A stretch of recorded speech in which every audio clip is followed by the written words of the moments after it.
please, Mrs. Boland, with the Pledge of Allegiance. We have a video, I believe, from the ROTC. The ROTC is asked to help us with the Pledge of Allegiance. So I believe we will, when Mrs. Nash is ready, or she's probably waiting for my cue, we will have a presentation from the ROTC to replace the Pledge of Allegiance this evening. So whenever you're ready.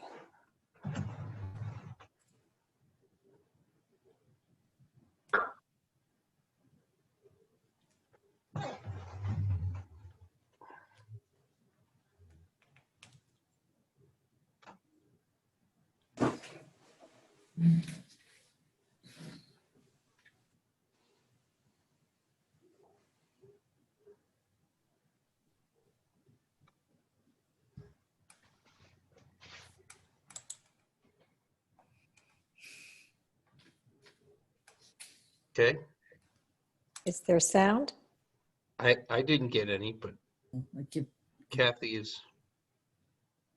Okay.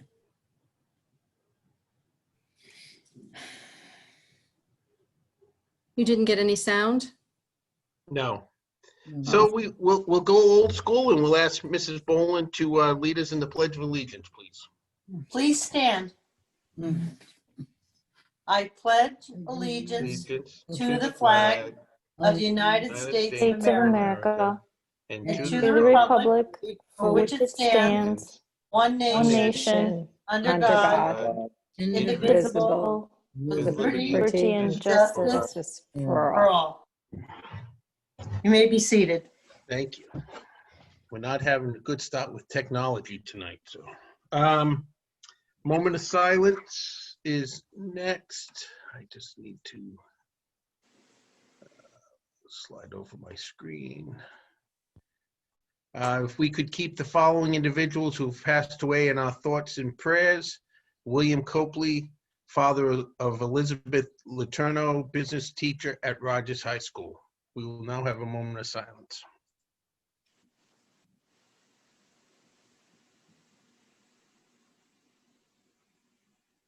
Thank you. Next up is Maggie, who I'm sure she's anxious to get on here and give us a student council update. And so we'll turn it over to you, Maggie. Thank you for being here. And I'm glad this new meeting, the Zoom, allows us to have the student council back. So that's great. So Maggie, take it away. Yes, thank you for having me. So like he said, my name is Maggie and I'm the president of the student council. I'm also a senior at Rogers this year. So I'm going to give a brief rundown of what's happening with sports in this crazy school year. So we have 3 sports running at the moment, which is tennis, soccer, and cross country. The girls' tennis team is in full swing, and we have won 2 matches, one against Coventry and one against Cranston East, and we play Pilgrim at Rogers on Saturday morning.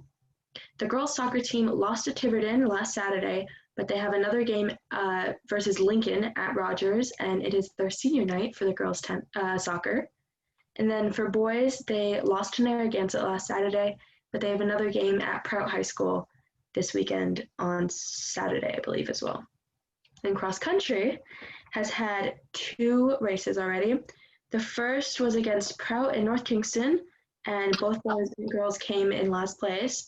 And then another against Tollgate in West Gilly, where both teams came in 3rd. And they have another race on Saturday in Wakefield. So busy Saturday for Rogers Sports. Tomorrow, actually, the student council is holding elections. So we will be electing our officers for the year. And there's going to be the PSAT and SAT for juniors and seniors at Rogers tomorrow. So that means everyone who would be in school, so A through M of 9th and 10th grade, will not go into school tomorrow. They'll be virtual instead. And then this is more of a senior thing. So there's going to be a FAFSA information night on the 15th at 6, and a form has been sent to the seniors and the parents to sign up. And also the senior class has been flocking members of the community, as we all know, and everyone seems to enjoy. And they're also selling stickers for a fundraiser for $5. And the person to contact for that is Anna Murphy. And that's about all I have. So if anyone has any questions. Maggie, I have a question. Go How's ahead. it going with remote, because you're blended and it's remote, and so how's it going in general? It'd be nice just to know since you're living it. Yes, I'm very fortunate that I have a very stable Wi-Fi connection at my house. So for me, it's going pretty well. It's nice to roll out of bed at 7:30 and get on a computer instead of waking up at 6:45. It's a little tough for some other classes. I know science classes are struggling lab-wise, and some math classes are struggling for some of their students because it's not face-to-face. But so far, so good. Everyone's doing the best that they can. And I got to do a lab in science today, which was exciting. We're able to take a book home for English, so it's nice to read from a physical book and not a PDF online now. So far, so good. Thank you. I just wanted to check. Yeah, of course. First, that was really good information, Maggie. Thank you. And second, I have no idea what flocking is. Is that what you said? I don't even know what that is. So the senior class officers bought a lot of pink lawn flamingos, and they're going around and covering people's lawns in them, and to get rid of them, they have to donate, and then we'll come clean it up for them. And it's all very COVID friendly. Trust me, they've been working so hard to sanitize them correctly. They all wear masks. They work so hard for it, and I'm glad that everyone's enjoying it. And then you suggest the next people to get flocked, so it's kind of fun. You get to annoy your neighbors with some pink flamingos. It's fun. Aren't the flamingos themselves wearing masks, I think? I believe so. I haven't gotten flocked yet, so it's kind of disappointing, but And also the senior Awesome. class, I just want to give you some kudos in that you know, one year they flocked and they only had 4 flamingos. This year they figured out if they increase the number of flamingos, they could do 2 or 3 houses a night. So they're very busy every night doing these flamingos. you know the kids who are class officers in my class, go big or go home. That's their motto.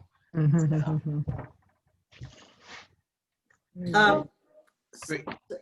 So just Kathy Nash, could she give a call or have IT call? Bobby says IT has not called him. He's been waiting. Hey, Ray, Okay. Yes. why don't you have Bobby call Becky on speaker? You can hear Bobby's voice and hopefully he can hear the meeting voice. That might be one way to achieve. Okay. Well, let's have Kathy try one more time, but that's certainly the next resolution would be, you know, for him to join in via Becky's connection, so. I have him on the line right now. I am. All righty. Okay, so I'm going to try to get him in one more time. Okay, so Thank you. any other questions for Maggie? I don't believe so. So Maggie, thank you, and we'll look forward to seeing you next month. Thank you for having Thank me. you. Thank you. And you're welcome to hang around if you need some help. She's going to gone. sleep. See? That's a Dropped smart girl. immediately. I can't even get to the off button that quick, but all right.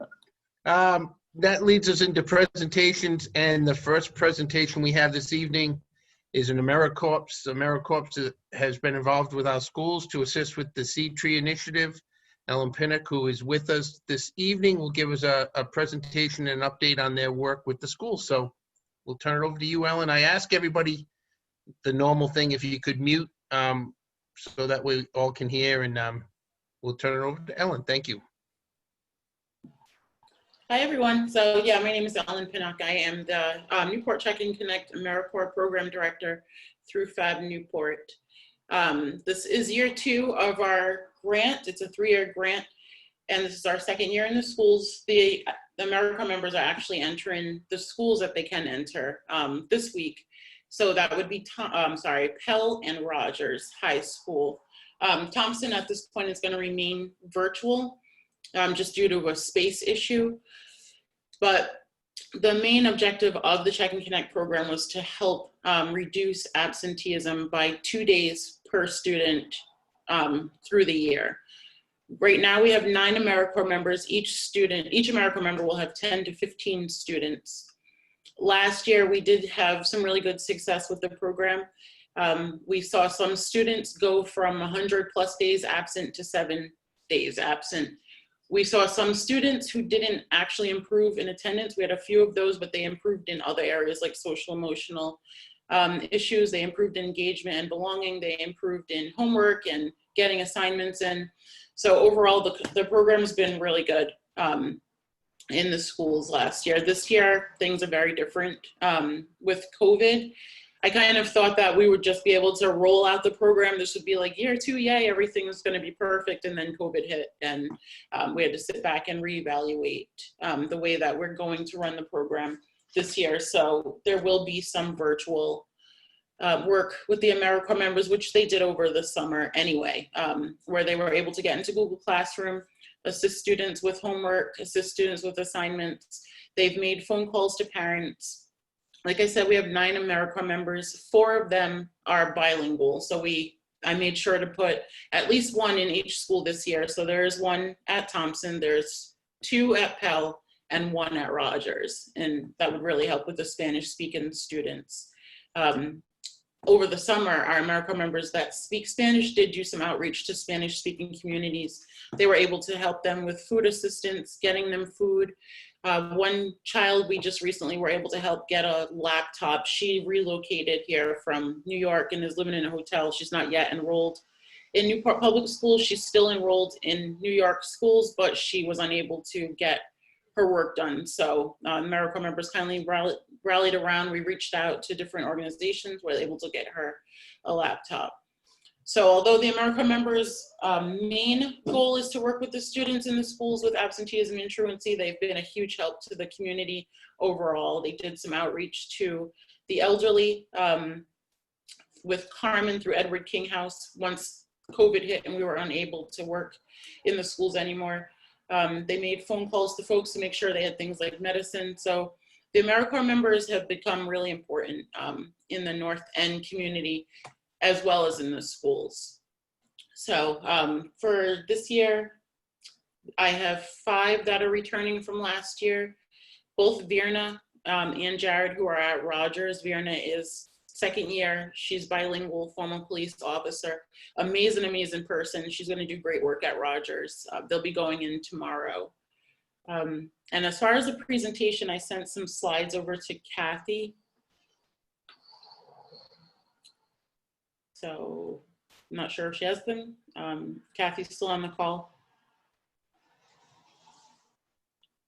Be there. She might be helping Mr. Leary, but she's probably might be trying to get that to come up. We'll see. Oh, I think, yeah. Well, you're going to turn them on. Yeah. yeah, so anyway, I'll just keep talking. That's all right. So we're looking forward. She'll catch up.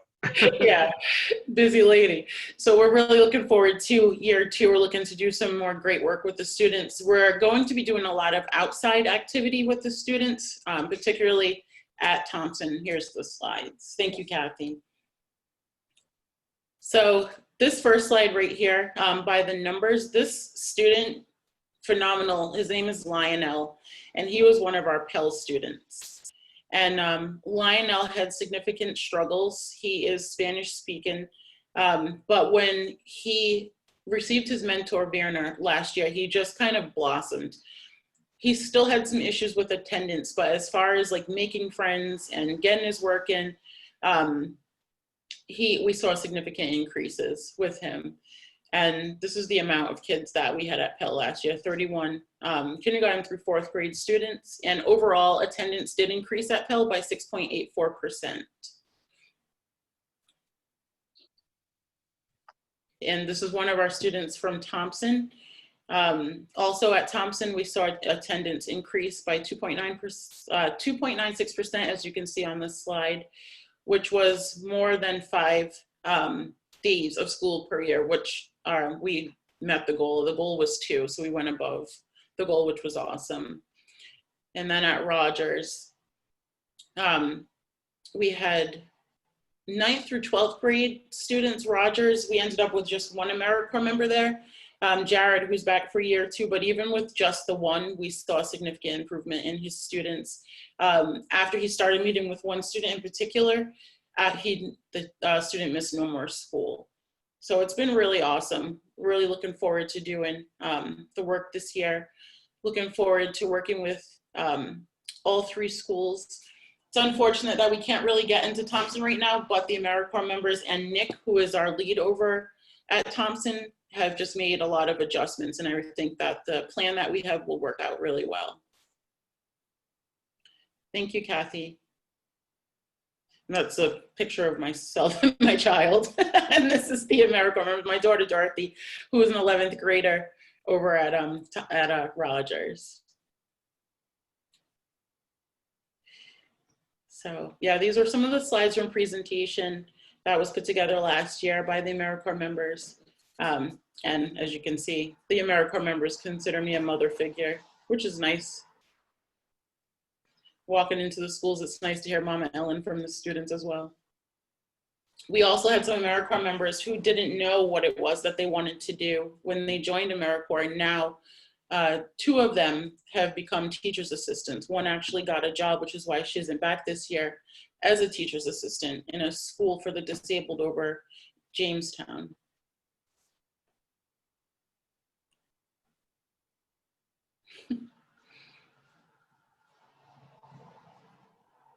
Yeah, thank you very much for the slides, Kathy.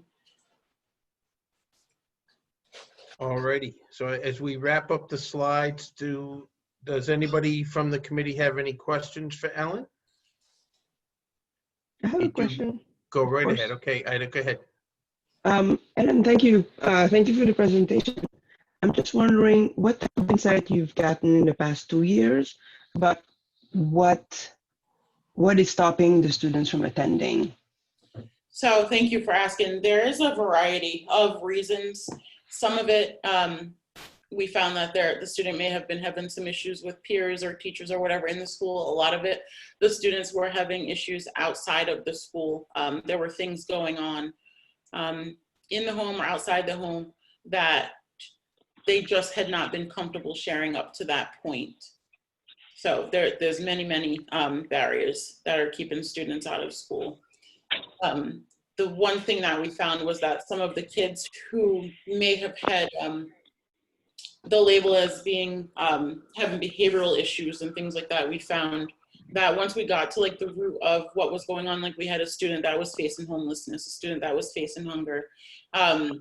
Once we were able to get to the root of those things and do our best, because we can't fix every problem, but we can absolutely direct the students and their family to resources to help them. Once we were able to do that, we saw some improvement in those particular students. Okay. And just to follow up, because this year is very different. Well, the end of last year and the beginning of this year are very different. Did you find, just as anecdotally really, that from March on, was there more absentee? Were the students still engaged, or would they not be able to be engaged? I kind of worry about, from March to June where we went remote, and then now for some of them.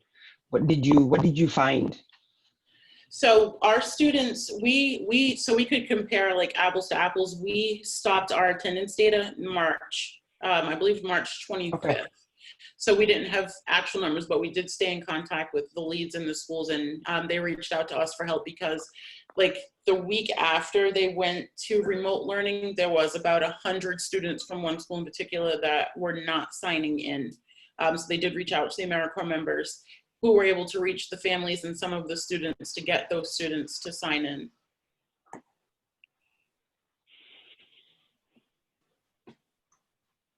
Thank you. That's good. Thank you. All righty. Any other questions from the committee? Louisa, go right ahead.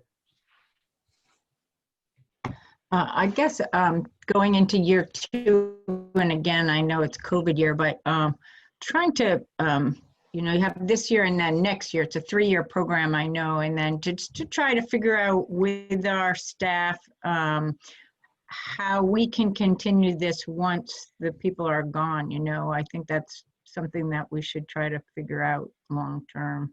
So thank you. I agree. Thank you for all the good work. I really appreciate it. Thank you. Yeah. I have a question. When is this grant up? And is there a possibility of it being re-upped?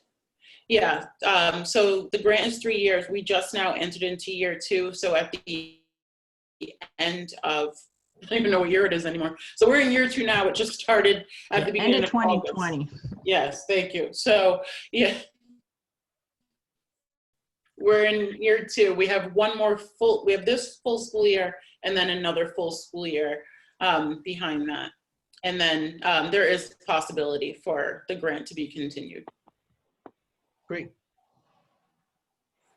Any other questions? Uh, Go ahead, Stephanie. sorry. Go ahead. I keep muting and unmuting myself, sorry. I was wondering if so this year is really challenging, right? With so much virtual. Is there something that you have in mind that we can do to help you be more successful this year in particular? So it would be really great for those of you with access to the students. We do the outreach. We reach out to students, we reach out to families, and sometimes we do meet a barrier with that. Maybe a phone number is changed, maybe an email is changed, and we don't always get that information like right away. So if there's a way for us to get that, that would be hugely helpful, because what we're looking at doing is getting our students outside as much as possible, since that is the safest place for them to be.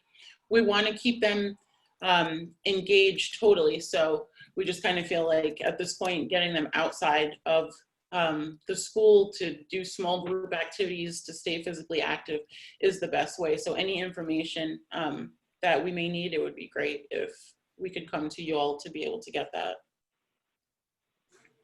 Okay. Thanks. All right, Sandra, go ahead. Yeah, I was wondering, are the parents or caretakers fairly receptive to you when you reach out to them? For the ones that we reach, yeah, they're fairly receptive. And I think a large amount of our kids are in the North End. Mhm. And since we do have the Spanish speaking members, and we do have a group that's diverse, that we're able to, they know us. A lot of the members live in this community. They grew up in this community. They went to school in this community. So it was a little easier to build trust with some of the families and some of the students, I think, than it was if we had come from outside of the North End. That's one of the keys. Thank Yeah. you. That's Thank good. you. Very good. Any other questions from the committee? All right, Ellen, thank you very much, and for all the work that you are doing with AmeriCorps in our schools. Thank you. Thank you. Thank you very much. Thank you. Mr. Alrighty. Gomes, Yes. Mr. Leary has joined us. Just. Okay, yeah, I can see him down there in the, Okay. Hey. Okay. I see him popping up. I hope he's there. He's come and gone once or twice, so. Yes, I think he's here. in. Okay, great. Thank you. Then, excuse me, the next presentation is the cross-curriculum and content area preview. Dr. Bean is with us tonight and will give us a year at a glance and some information and updates. So right over to Dr. Bean. Kim, thank you. Okay, good evening, everyone. Probably 2 months ago, I was doing work with the principals and the administrators and talking about an instructional framework that we could use while we were on the virtual or hybrid, depending on which school you're in. And we were reviewing the cross-curricular proficiencies that have been part of our work for several years. It's the work that we've been doing with Sizer Institute, which is our partner with the high school. They're the tool that we've been doing with Highlander, who's been partners with all 3 of our schools. And it's also the tool that we've been using with Great School Partnership, which is our second-year partner with Thompson. Several years ago, the Department of Ed and the Great School Partnership partnered together and recruited teachers from all over the state. And we worked on these cross-curricular graduation proficiencies. These proficiencies go hand in hand with our Common Core standards. So the 5 proficiencies that we expect all students to graduate with are the ability to collaborate, communicate, problem solve, reflect and evaluate on their work, and to be able to research. So these proficiencies really start at kindergarten, and they're designed so that any content area, it doesn't have to be the 4 content areas, English, math, science, and social studies. It can be our co-curriculars, our art, our music, our PE, any of our staff can use these cross-curricular proficiencies to support those 5 areas. And the way that we designed them is that we refer to the criteria as you're either in a beginning stage, a developing stage, a proficient stage, or an expanding phase. So we designed them so that they would be appropriate for any grade level to start with any one of these. So for an example, a kindergarten through 2nd grade, if they were working on a little unit on communication, we would say that we would want a student would be able to repeat information that they heard. So that would be something that we would expect a kindergartner to be able to do. And then as they're beginning to develop more and more communication skills, they'd be able to paraphrase what a person said. So this is how we designed the cross-curricular proficiencies. They're also a great tool as you're starting to work with our teams at the high school, our 9th grade teams, and also our clusters at Thompson. It's a great way to start working on some integrated units using a couple of these cross-curricular proficiencies.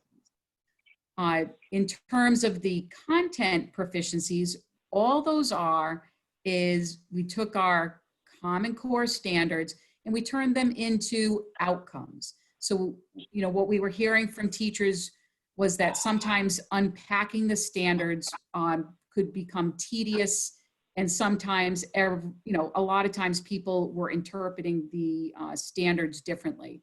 So we took the Common Core standards for math and English, and we also took the Next Generation Science standards, and we took the Rhode Island Social Studies standards, and a team from Rhode Island, teachers all over Rhode Island, and Great School Partnership and RIDE, we worked on these proficiency content outcomes. So it's the Common Core standards, but they're just turned into outcomes. So those are 2 tools that I've been working on with the principals to help support them as we constantly look at our curriculum.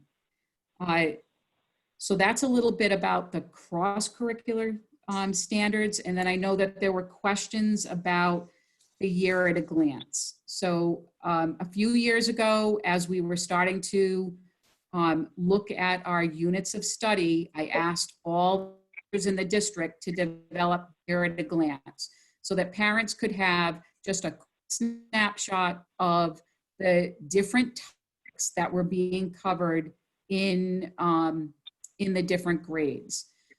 We put them under the teaching and learning page, but then we also realized that that wasn't necessarily a super handy page for parents. So we moved them last year to the parent tab.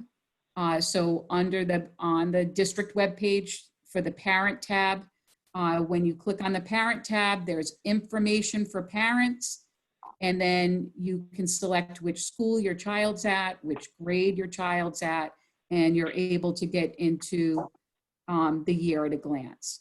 I can tell you that just like everything, everything needs to be updated. We do have the teachers working on the website and the Google site. We're having teachers develop a Google site so that there's more details for parents as well. But I can tell you that everything has been a work in progress since we started back to school. But we've had some professional development on how to develop the Google sites, make them more parent friendly. And they also include information about the content that the students are working on. So that's another piece of information that we're trying to work on to make things a little bit more parent friendly.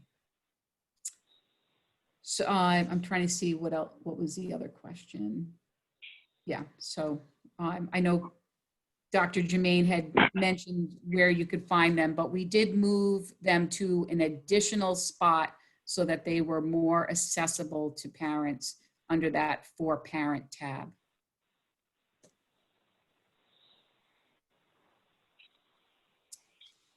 All righty. Are there any questions for Dr. Bean at this point? Go ahead, Ida. Thanks. Thank you for the presentation. I'm wondering about the year at a glances, which are really useful to have. I'm speaking as a parent. Do you have a sense of when or how the process is to update them so that they are they're more current or more fully fleshed out? I'm just asking for a time, but it is really useful to have them right on the webpage and to go have a sixth grader. This is what we're looking at for sixth grade. So thank you for putting that in a place that's easier to find.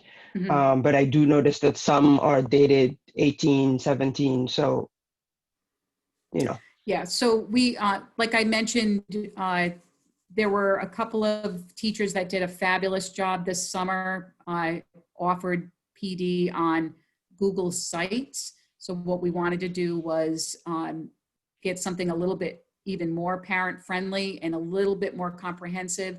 And that was where we were going to post the updated year at a glances. So we do know that they need to be updated. You know, and in a couple of months, as we start to work on adopting the new ELA curriculums, you know, those are going to need to be adopted. But like right now, the teachers K-5 are still using Wonders. So that's still on the year at a glance. So we're working on it. All right, I think Dr. Flowers has her hand up. So yeah, this is probably more of a techie question, and I'm not looking for an answer tonight.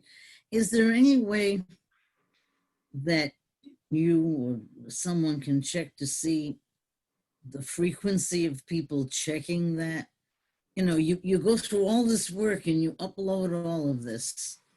I'm just wondering if you get parents and caretakers actually looking at it, and even, you know, if they have any kind of questions, that's how you can tell people are watching.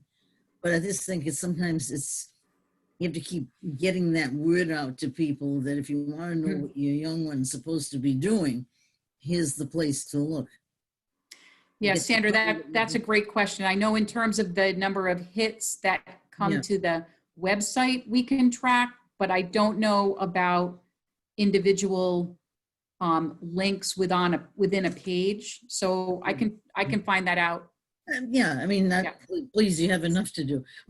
It's just interesting, just like you say, you can tell the number of hits because there's so much information that's being provided to people. And sometimes you'll hear questions and you say to yourself, are they not using this? But we know what's there, and you people know even more. But sometimes you have to keep, that's why advertising is, things are repeated and repeated and repeated so much. This is probably what you have to do every time you get something out. You have to keep people with it. Yeah. I'm going to go over to, I see Louisa. I'll come back to you after I see you, but Louisa, go ahead. Right. Just going on what Dr. Flowers was just saying, whether, you know, in PTOs and in parent-teacher conferences that could be shared out with them too, because I think that's a real, when, you know, when they're there to learn about what's happening. So, but I think that's a great point, Dr. Flowers. Mm-hmm. All righty, back to Mrs. Neary, I believe. Yep, and I'm this is the third person to say, I also think all those, at least for, I'm saying probably for all three schools, those emails we receive every day, which are really useful to know what's happening, just to have those links there at the bottom saying if you want to know, because those we receive every day. So even if you miss one communication, if you're looking at another one, just have the links to say, to have, you know, grade 6 year at a glance, you know, grade 7, grade 8. I think just to have them in those emails already exist, having them maybe as a signature, or however you want to do it. I think it's just kind of there, you know. Yep. Maybe the first email it says, oh, by the way, if you want to know what's supposed to happen. But after that, just having them there, and you know, they're always then accessible. If somebody's like, oh, what am I supposed to do in 7th grade math? It's in the last email you saw, you know, and the last email you received from the school had it as a link. So just really piggybacking on Dr. Flowers, just if parents know it's there, then they can look at it. Yeah, that's great. Great idea. All righty. Any other questions for Dr. Bean on her presentation? Okay, I don't see any. Thank you, Dr. Bean. Great. Thanks, everyone. Thanks for the update. Thank you, Kim. The next up on the agenda is Dr. Power on the update on the Pell Technology Fund, and I'll turn it over to Dr. Power. He's there and ready to go. Okay, so I'm not, I don't know how much people want me to just talk about that initiative, or whether you have questions for that. I mean, I sent some information over to the superintendent's office, which kind of gives you an idea of who has donated over the period of, you know, the years we've been running this initiative. It was something that was started by the school committee back in 2013. The goal was to have $1 million in pledges.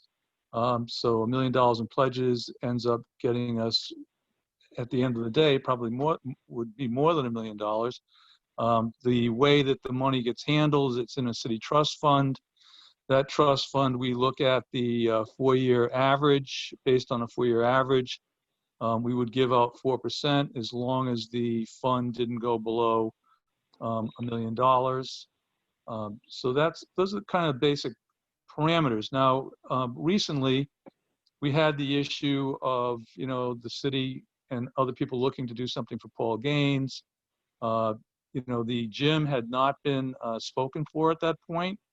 So we had a conversation with the city council about whether that was something they might be interested in. I included the school committee in that because I did not want to be in a situation where the school committee would feel, well, it's our initiative, you didn't include us. We would like to have had an opportunity to be part of this. So I put that whole thing together with the idea that there would be a portion for the school committee and a portion for the city council.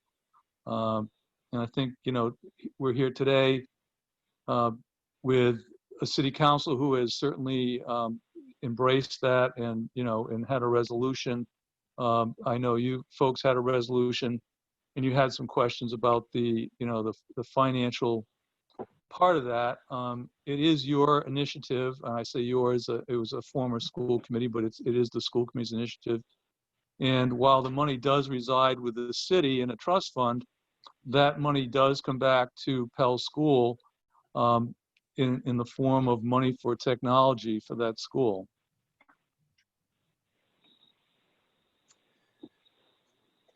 Alrighty, so we probably could start with some questions. I think there were questions when it had come up, and I think your presentation, everybody's had a look at the information that was provided. So are there any questions for Dr. Power based on the information or discussion this evening? I have a question. Go ahead, Mr. Stephanie. Chair. Go ahead. Yep, go ahead. Okay, Ms. thank Winslow. you. I just want to make sure I understand. So the idea is that when the fund hits $1 million, you take the 4-year average balance, 4% of that, and essentially cut a check to the school department to be used for technology? Well, Because I've heard that Okay, yeah, you explain, please. All right. Sorry. So the fund cannot go below $1 million. So if we looked at a 4-year look back and we said, you know, if we were to cut it, if we were to give a check to the school department, and that was it took it below $1 million, then we wouldn't be able to do that. So the other thing is the way it's set up is that the school department, through either the superintendent or the principal, sends something to the education foundation and to the people that are on the board for that particular fund, and says, we want to buy this kind of equipment, we want to do this, that, and the other thing. We don't determine whether or not that's appropriate equipment or whether that's appropriate use. The only thing we determine is that it is being used for technology. If they want to train teachers for technology, that's fine. If they want to buy, you know, security cameras for the building, that's fine. They want to buy laptops for kids, that's fine. They want to buy cases for laptops for kids, that's fine. They want to buy software for whatever, anything that falls into technology. So what we're anticipating is that the principal or the superintendent would send something to us saying, you know, we are requesting, you know, the whatever amount of money is available this year, and I think this year we've determined it's about $34,000, that we want to request the $34,000 is we're going to use it for. We are not going to question, you know, what that is. The only thing we look at is to make sure that it is for technology. Okay, I may just ask one more question. Sure. Because that's what I looked at the donations that you sent, and I believe the fund balance is actually less than $1 million right now. No, the fund balance right now is at almost $1.1 million. Okay, I couldn't figure out where money the amount of pledges we have is about $950,000, which our goal is to get $1 million in pledges. Okay. And that's why we went to the city council, and that's why it was contemplated that the school committee might want to, you know, put some support into this over whatever amount of years, whatever amount of time into that. We took a 4-year look back on that fund, and the average over the last 4 years is $857,000. So $857,000, if you look at 4% of that, it's about $34,000. The goal, what will happen over time is that we, at some point, the 4-year look back will be at least $1 million. And so you'll see for $40,000 at least coming back to that school every year. And as that fund grows, which it should if we're doing 4% and 4-year look backs, that money will grow over time and it will just get bigger, and it will help the school department keep up with inflation. Okay, I understand now. Thank you. Go ahead, Ms. Neri. All right, thanks, Dr. Power. I actually don't understand, so I'm glad Ms. Winslow understands, because I don't understand, because I'm hearing terms and I think they're being used interchangeably, or I'm misunderstanding them, because there's a pledged amount, and then there's an actual fund amount, correct? Correct. Those are two different amounts. Great. Okay. So at some point, people pledged I saw that people pledged $1 million, but that's the pledge amount. Well, people have pledged, we have a pledge amount of $950,000. Because we started in 2013 and that money has been going into a fund, there's been interest on that money. So the so that was my second question. Yeah, so the actual amount of money that's in the city trust fund now is about $1.1 million. Okay, so okay, great. So the money now is in whatever stocks, bond, municipal, whatever it is, and it's generating interest. It's invested and it's generating interest. Yes, it is. And the 4% you're talking about is based on the interest. The 4%. Right. Usually a fund goes, my understanding of a fund is you put money in and you pull out based on whatever you're making basically in the stock market or whatever. Well, the 4%. Is that not what we're doing? Well, what we've done is we've adopted what Rhode Island Foundation does for their investments. We do a 4-year look back on that fund. So we get a 4-year average because that fund has not been that high for 4 years. What 4-year average on that fund is $857,000. We take that $857,000 figure and we say we will take 4% out.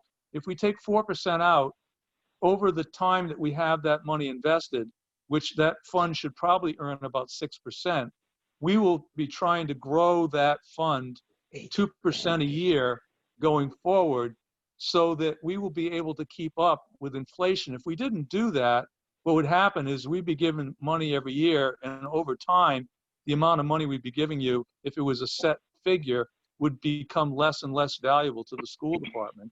And your costs are going up, and the amount of money we're giving you stays the same, and you'd have an inverse ratio, and then you would not be getting the same buying power with your dollars.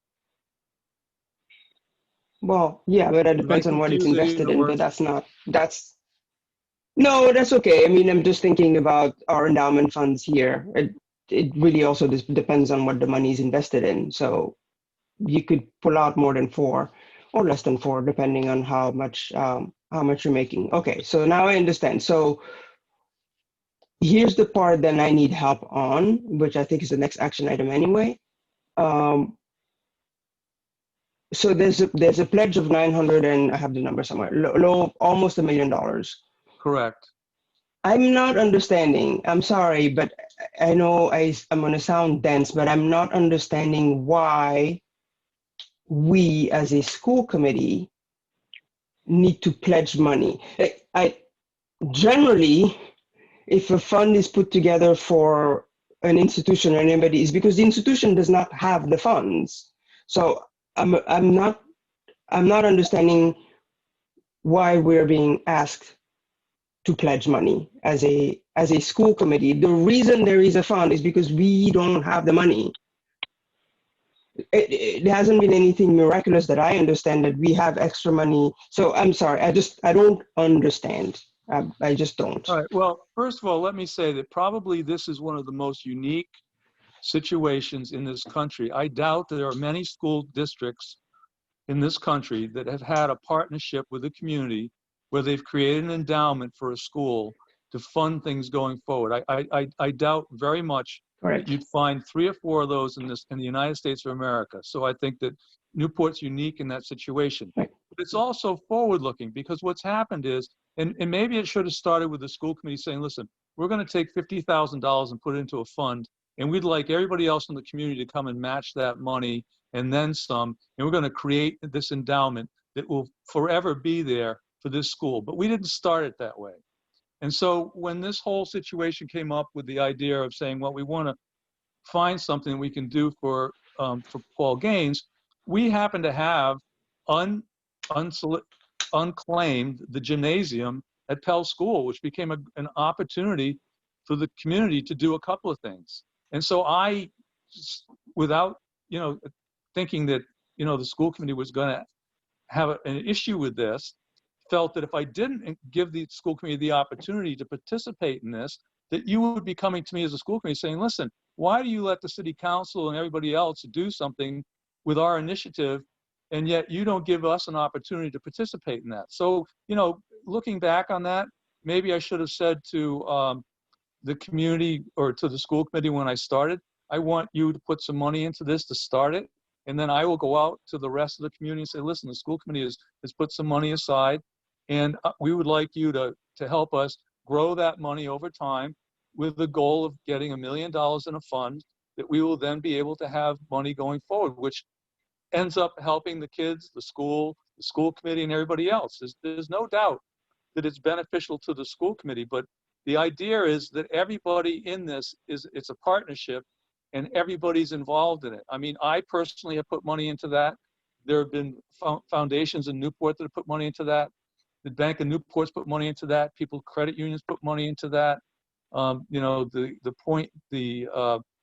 The group over on the Point that does Secret Garden, they put money into that. I mean, you've got a long list.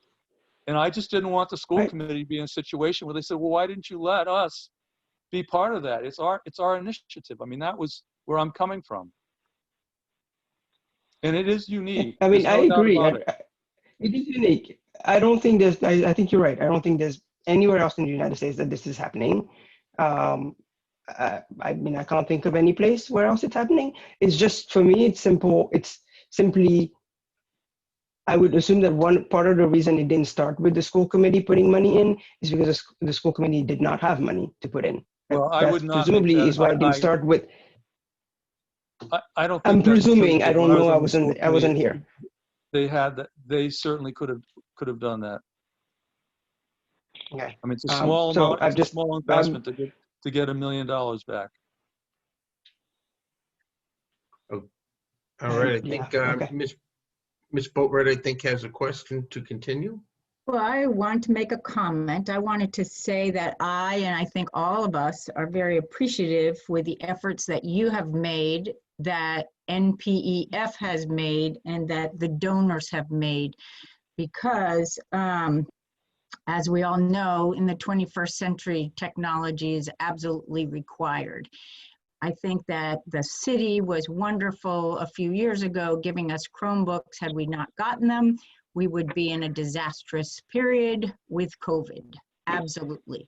When they did give us those computers, they did it as on the side, so it was not with any continuum of effort. And I can say, as chair of the Finance Committee and as the whole school committee, we have been trying to put technology, we have to replace those computers going forward because they don't last forever. So we, in fact, are adding to our technology budget on a regular basis. I had initially thought, and I hear what you're saying, Dr. Powers, that you would love to have a donation from the school. I think last month we absolutely are celebrating Paul Gaines in every way. In he is a mentor to many, many young people in our community and many old people in the community. I never knew him personally. I know Joeva, but I just think he has done so many things, and I am very proud that the Pell Gymnasium will be named in that way. Last month, I said, I think one of the obligations that we have is to make that yearly celebration, so it's not just a photo on the wall, that it's actually a celebration in his memory and talking about the accomplishments he had and what he and his wife have done for this community. As far as a donation, I understand the benefits. However, I at this point in time, and I know this is where we're going to go to next, but it's come up. So it's just with COVID, with no revenue budgets and so on for the next few years, we're in a very unusual fiscal situation. And I think we cannot do anything in the short term, in my opinion, but I believed it was to also help us. I thought that's what the purpose of it was to help the school system with technology purchases and things like that, which we are very, very, very happy, and we thank you very, very much for, and we are fully in support of all the efforts you have made to date, and it's critical going forward because we don't have that continuum of effort. So all the technology has to come out of other areas or a growth in our revenue side. So anyhow, but I wanted to say thank you very, very much because it's a lot of work to build $1 million. I mean, that's very impressive that the community and you have been able to do that. So I wanted to thank you. I'd like to speak. Go ahead, Ms. Boland. Once again, I want to thank you, Dr. Powers, because not only have you done this for Pell, but you also did this, you know, or were involved heavily when at the Thompson Fund, which we still have going. So your work really is, you know, is to be commended. I understand that this year is, you know, financially, it's not, you know, it's a very uncertain year for all schools, especially, you know, in Newport. and we have to be very careful. So I would suggest that we relook at it in June to see if, if this is something that we can do, but maybe make a commitment to relook at it in June to see if we have, funds left over that we can put into this account. That would be my suggestion. Okay, thank you. We'll get to that when we get the action item is Right. actually the first one up in the action items, but this is any questions from Dr. Power at the moment, but Good point. Dr. Jermaine, go right ahead. Thank you, Mr. Gomes. Dr. Power Bob, I just want to personally also thank you for everything you've been doing. Before I arrived, you were doing this and you're still doing that. And the amount of time and energy you've put into it is amazing. And we're very fortunate to have you leading the charge on this. And I know you'd like to move on to bigger and other community services eventually. So hopefully we can come to some resolution on this. And again, thank you for everything you're doing. Greatly appreciate it. Thank you. Thank you. Dr. Power, I do have a question. So I understand the information tonight. One of the questions I have is the correlation between the pledged and I think you do, I'm trying to look at the right word so I get it right. You have pledged and amount received. Once you hit the pledged amount of $1 million, what is your goal as a time factor to collect the rest of that money? Well, at this point, we've collected most of the money we have. As you know, the city council pledged some money. City council pledged money. I don't know whether that will come in over 4 years, 5 years. I don't know how that's going to come in. That really is not going to affect the distribution of the money because we're at a point that we've got enough in there that we're going to be able, and with a 4-year look back, that we can actually give some money back to the school department this year. So it's going to happen whether or not the school committee decides that they want to do something financially or not. I mean, the school committee can say, listen, we don't know what our money looks like. We're going to contribute to this fund. I don't know how much it's going to be or when we're going to do it, but we're going to make some kind of contribution in the future. We just have to figure out what that's going to look like. And, and that's a commitment in and of itself. But I do think, quite honestly, going forward, that if you decide to do another initiative, if you get, the bond passes and you decide that you want to then do some kind of, fund for Rogers High School, you got to have some skin in the game. You got to be able to, you got to put something in there to get the rest of the community to know that you're part of that. And I think that's, I understand your position. I understand the COVID thing. I understand that, this is a year that you don't know where the money is. So you put it off a year, you put it off 2 years, but you say at some point in the next X amount of years, we're going to contribute to this fund with whatever amount of money that we can free up at some point. I mean, you don't have to put a dollar amount on it, but having a commitment to that is important because going forward, I think if the people in the community don't feel that you're on board with that or you're making that kind of commitment, it becomes harder to do this.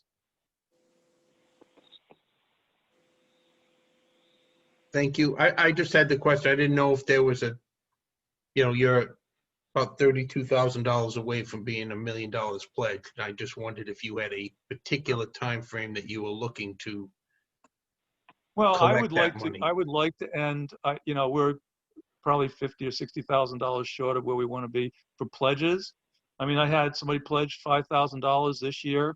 I run into people at an event and they say, they're going to buy a bench on the Cliff Walk. Well, you can get a room at Pell School that will last 50 years, or you get a bench on the Cliff Walk that's going to be, 10 years before the ocean takes it away. So, when people are looking for an opportunity to, honor a loved one or something like that, it's an opportunity that, I present to them if they ask about it. So, I mean, I'd like to see us get to $1 million in pledges. I mean, as I explained earlier, we've adopted the Rhode Island Foundation's strategy, if you will, of doing 4-year look backs and looking at 4% so that we will be able to grow the funds, not only this fund, but the Thompson Fund. And we're now starting to look at creating an endowment for the Newport Public Education Foundation. So we will have money over time in each of these funds that we can give money back to the schools to help with different initiatives through the Public Education Foundation. But if we just spend what we make as far as the interest goes, then we will over time not be able to help the school departments as much because, you know, inflation will erode that buying power, and we'll be giving you, and even though we may give you the same amount of money, it's going to be worth less. So we're trying to be proactive in that.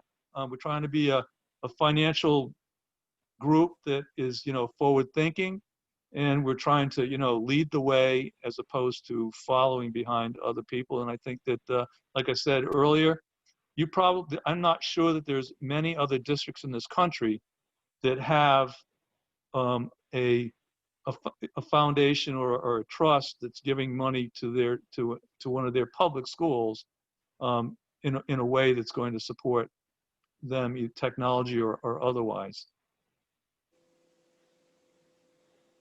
All righty, thank you. I think Dr. Flowers, go ahead. Yeah, what, Bob, what you've been saying right now is really pretty much what I understood when this topic was first brought up. You know, before it was brought up at that particular meeting, and the now, it's underscoring all of this. Excuse me. 2 points, like you say, this is to the best of your knowledge, and I'm sure you've researched it, that this is something that Newport public schools will stand out probably as a role model for other people. Where when you hit that $1 million target, the monies dispersed come from interest, correct? So yes, yeah. Well, the way it's set up is we will not go below $1 million. Yeah. We would do 4%. Yeah. Right, of a 4-year average.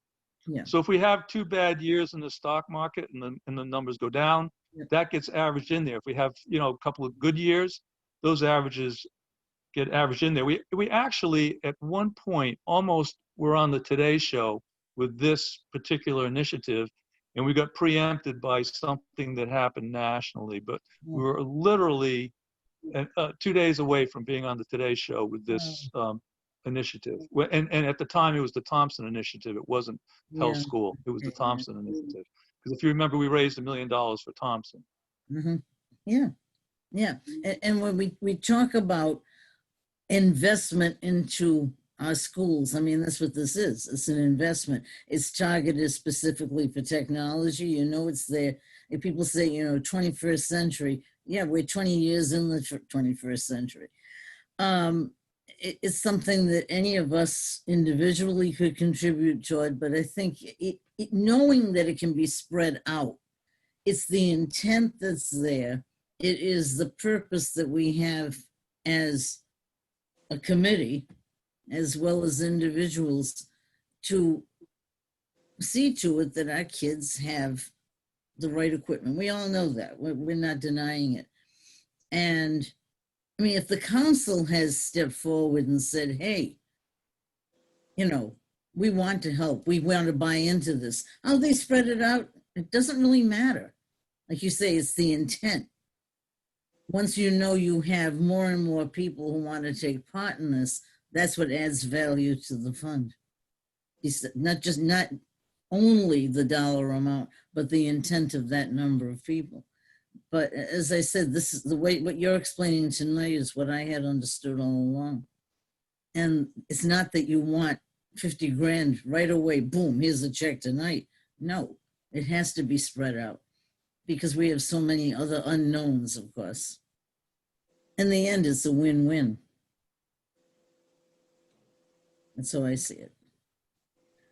Okay, so I just have, I think we'll wrap up because the next action item or first action item actually deals with this. But Dr. Power, I just have a question. The information that you had sent over says that the pledges have amounted to, I think it's 967,250. I just want to make sure that that is correct. Right, yes, that's the latest numbers we have. So the 967,250 is where the pledges stand at this moment. Correct. Perfect. On our, Okay. towards our goal of $1 million in pledges, yes. Okay. Nope, that's great. I just wanted to make sure we were clear on how close you were to the goal moving into the next segment. So yeah, $32,750 away. So, alrighty. But you will be, but, and I've said this before, the school department, as soon as we get a request from either the principal or the superintendent for $34,000 this year, we will be giving that money back. We will give that money to the school department. Nope, I understand that. Thank you. Any other questions before we move into, again, thank you very much. I think obviously you've heard we're all very appreciative of the initiative and the work you've done, and you've almost there. So you've done a great job with the fund, and it will be a benefit to the schools going forward. So thank you. And with that, I'm going to ask that we move into the action items. And the first action item actually addresses what we just had a presentation. Oh, I'm sorry, I skipped over Mrs. Nash. Is there anybody signed up for public comment this evening? We do not have anybody signed up this evening. Already. See, I knew that. We're gonna continue on to the action items, and the first action item is 5.1, request for approval of pledge financial support to the Pell Technology Fund. I believe we have Mr. Leary with us. He has requested it. So a motion to move forward would probably be in order, Mr. Leary. Yes, thank you, Mr. Chairman. So I'll say the motion, and then I'll ask Kathy to repeat it back for everybody. So the motion would be to pledge an undetermined amount of financial support to the Pell Technology Fund. And that amount of financial support is to be determined in June for the next 5 years. Thank you. Second?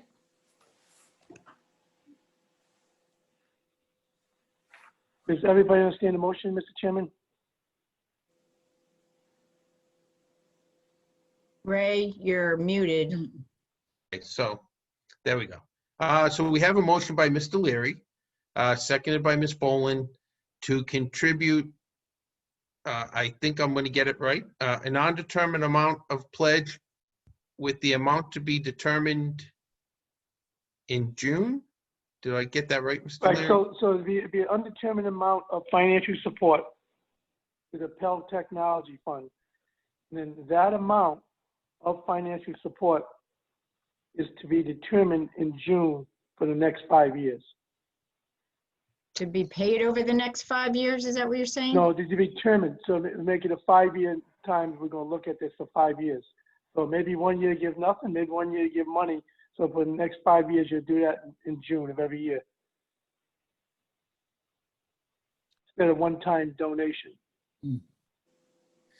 All right, so Sounds weird. I'm just trying to understand the motion, Mr. Leary, so that we can get some questions on it. I think everybody understands. I'm a little confused about the undetermined amount of the pledge. Financial support? Yeah, so I mean, it could be 1,000, it could be 5,000, it could be whatever you want. It could be, as Dr. Powell said, there's 34,000 coming. You could say, Bob, put 4,000 back into your fund and give us 30,000. There's many ways of doing that. You know, and it could be zero if you don't think there's money there. So it's not a specific amount of money to be determined every June. It depends on what you have and where you're at. So, okay, so, okay, we have the motion, we have a second. Is there any discussion or questions on the motion? Mrs. Neary. I'm trying to, my question / comment is trying to understand that what we're voting on would be that in June of 2021, this coming June, in June of 2021, we would determine an amount, whatever that amount is. So it could be 0, it could be 5,000. And then in June of 2022, we do the same thing. In June of 2023, Mr. Leary, am I understanding that correctly? Absolutely right. For 5 years, yeah. I'm not Okay, finished. so for 5 years, okay. So that's the first question. So I understand that. And I guess my next question then would be for our attorney, because that seems, I don't understand how that works. I mean, I don't understand creating a line item in our budget for an amount that can change. I don't understand how that works. Again, Oh, it I'm would the be one who simple. doesn't If you're- understand, but 2 years ago, you were in the hole $750,000. How could you contribute any money? You know, last year, we ended up with $800,000 plus. So you could say at the end of this June, we can contribute $5,000 or whatever that number may be. That's going to be determined by the school committee, or at that point. I'm not sure why we wouldn't be doing this. It's showing a commitment to this fund. And in the worst case scenario, if they're going to give you 34,000, say, we can't make a commitment, give us 30,000, keep 4,000. That's our commitment this year. So it's going from one pocket to the other pocket. that I definitely want an answer on that, whether or not that's even possible legally. That seems.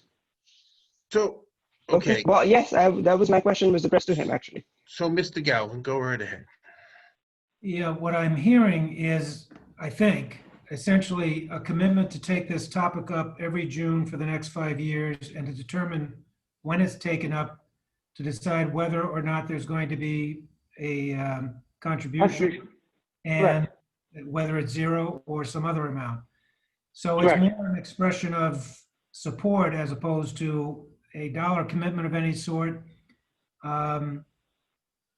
It's more in that context that I'm hearing this motion being made as to a contractual enforceable scenario between the recipient, the Pell Fund versus the school committee. I don't think it falls into the category of something that's enforceable. This is more an expression of support. So it's not binding you to anything other than your expression of support that you intend as a committee to put this on your agenda every June for the next 5 years for the purpose of discussing that topic and making a contribution at that time or not. That's correct, Mr. Godwin. What it is to show the community that we are committed to this fund. Okay. Thank you, Mr. Godwin. So I see a couple of questions. Dr. Flowers next, please. Yeah, I feel a little more comfortable if we, rather than saying June, could we say by the end or before the end of the fiscal year? Because we can hit June and all of a sudden it becomes an afterthought that as we're working, working on budget, this is sort of not so much in the background, but it's something that's in our mind that we would say, like we're saying that this is a pledge of an amount to be determined by the end of the fiscal year for each of the next 5 years. Can I comment on that? That would only give you one more day, Mrs. Flowers, because basically the end of the year is June, 30th. So, July 1st. So it is going to be done, before the end of the fiscal year. But let's not wait until the June meeting to make a decision. So you're saying earlier than June? Well, yeah, I mean, that it's really carved in quicksand by June, by the end of the fiscal year. If you're going to say we're not going to do a thing about this until June, it makes me a little concerned that it will just sort of go by the wayside. Even if it's stated we can't do anything for this year. We'll put it off to next, or we can only do a small amount. Yeah. At the June end. is the end of the fiscal year. Okay. Yeah. Okay, so I believe Ms. Boatright has a question or a comment. Yeah, I would kind of prefer that, as Dr. Flower said, is to do it after, but it would come out of a surplus, because if we have not enough money and we don't know all of our expenses, they come in through the end of July and even into August. And I believe if we have a surplus, we could do something from a surplus, but to do something, again, the whole idea of this fund is to help us through, doing the best thing for our students and so on. We always want to end up in the black, and therefore, if we have some surplus, it would make sense to do it from that standpoint. So I'm not sure why we wouldn't be able to do something like that, because it would be a decision after the fact out of surplus. But doing it in June, we still have expenses coming in, like I said, well through into July and into August. So that would be my proposal. Because if there's a surplus, then you have some money left over. And that seems to be the time you want to do it. Yeah, unbalanced. So, understood. I'm going to ask, just for the sake of, my only concern is it's great. We can all sit here and say we pledge to the foundation and technology fund and we want to help. Unfortunately, I think I have a fix to the amendment that I think might help everybody and might get us to where we're going, but I don't know if the proper way would be, I guess it would just be to make an amendment to the motion and then have a vote on it. My amendment to the motion would be to pledge $32,750 to the technology fund, therefore getting them to the $1 million mark. The amendment would also say that the contribution is to be determined by the Financial Advisory Committee and reported to the school committee at the June meeting as to the amount that would be contributed that year to the fund. I think that cleans up a lot of things. It gives a definitive date as to what the amount's going to be when it gets Dr. Power's fund to the $1 million mark for pledges, and it helps us over the next 5 years or so to determine the amount to pay on that yearly basis. I don't know if that'll help, but I'm willing to make that amendment to the motion. If there's a second, we can vote on the amendment or we can leave the motion alone. So that's just my thought. I'd like to second that. I'll second that. And it stays at the 5-year mark, correct? Ray, you're still muted. You're muted.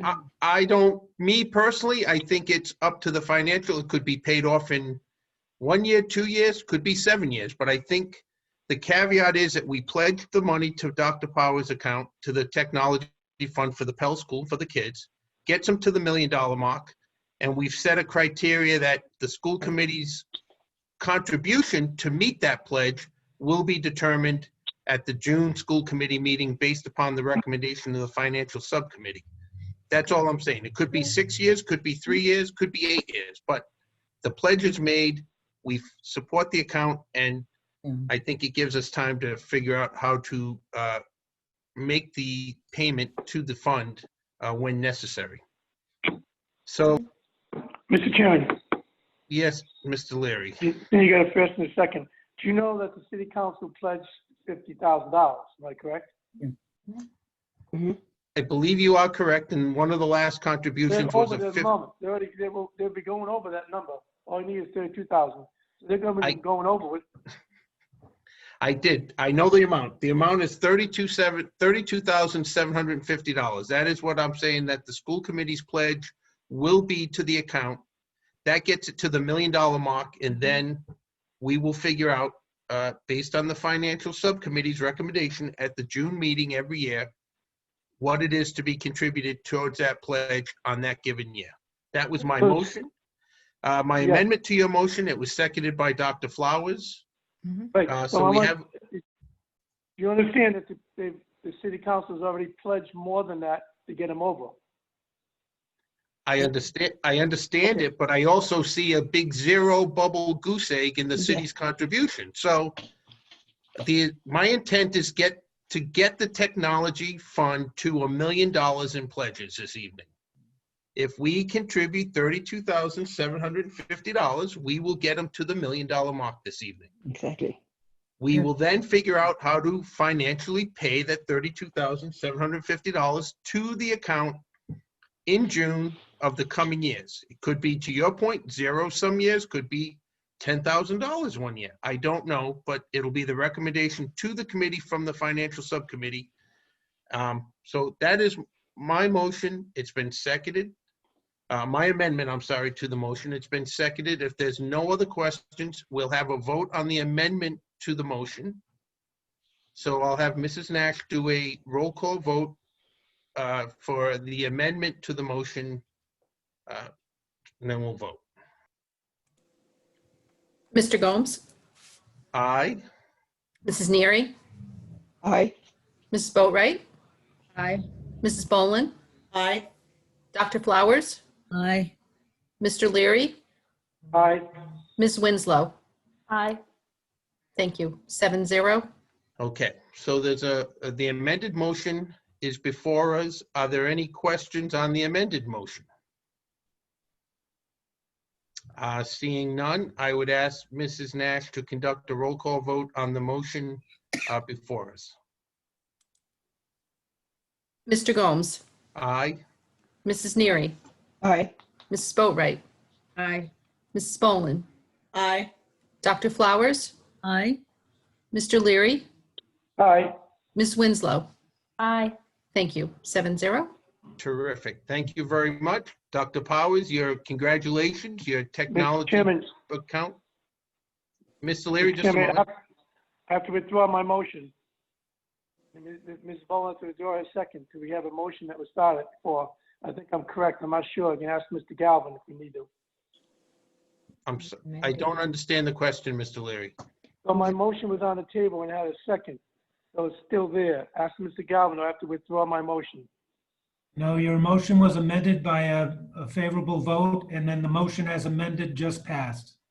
Okay, so I don't have to withdraw it. No, it's been Okay, voted on. thank you. No. So again, Dr. Powers, thank you. With the action of the school committee this evening, your Pell Technology Fund has hit the $1 million in pledge mark. And thank you for all you've done, and I'm glad that we were able to help you this evening. Well, thank you, and thank you for that amendment. Okay, thank you. Thanks for your time tonight. We're gonna move on. Thank you. Next item is 5.2. It's a request for approval of agreement with Custom Computer Specialist to establish a distance learning help desk. I believe Mr. Young is, oh yeah, there he is. He's popped up now. He's been waiting to, could we have a motion to approve this as presented this evening? Motion. Second. Ms. Boatright, seconded by Dr. Flowers. With a motion to approve in a second, I would ask Mr. Young to give us a little overview of this, and then we'll take, you can ask any questions of Mr. Young. So, Mr. Young, it's all yours. Sure, thank you. So this is a help desk that's designed specifically for parents and students.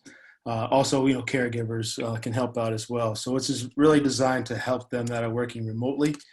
There's an 800 number they can call in, or there's a chat line they can get on. It's a pretty quick turnaround. So in the morning, it'll be 3 to 5 minutes, and the afternoon's probably even less. But just really helps. It helps things with the Google Classroom. It helps, maybe they can't connect to their wireless. Just simple things that are specifically geared toward parents, children at home, and caregivers.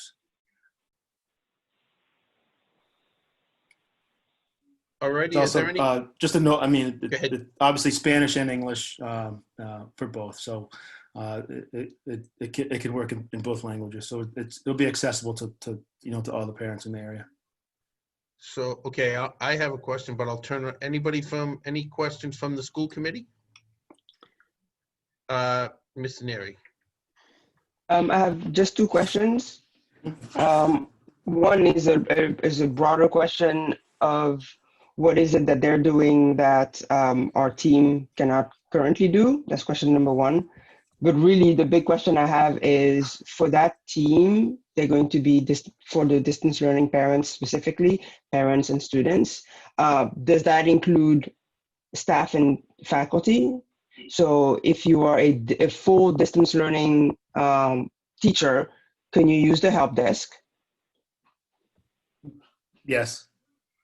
Yes. Okay. And if you are a if you're a distance learning parent, teacher, staff member, and you are using your own equipment, will they help you?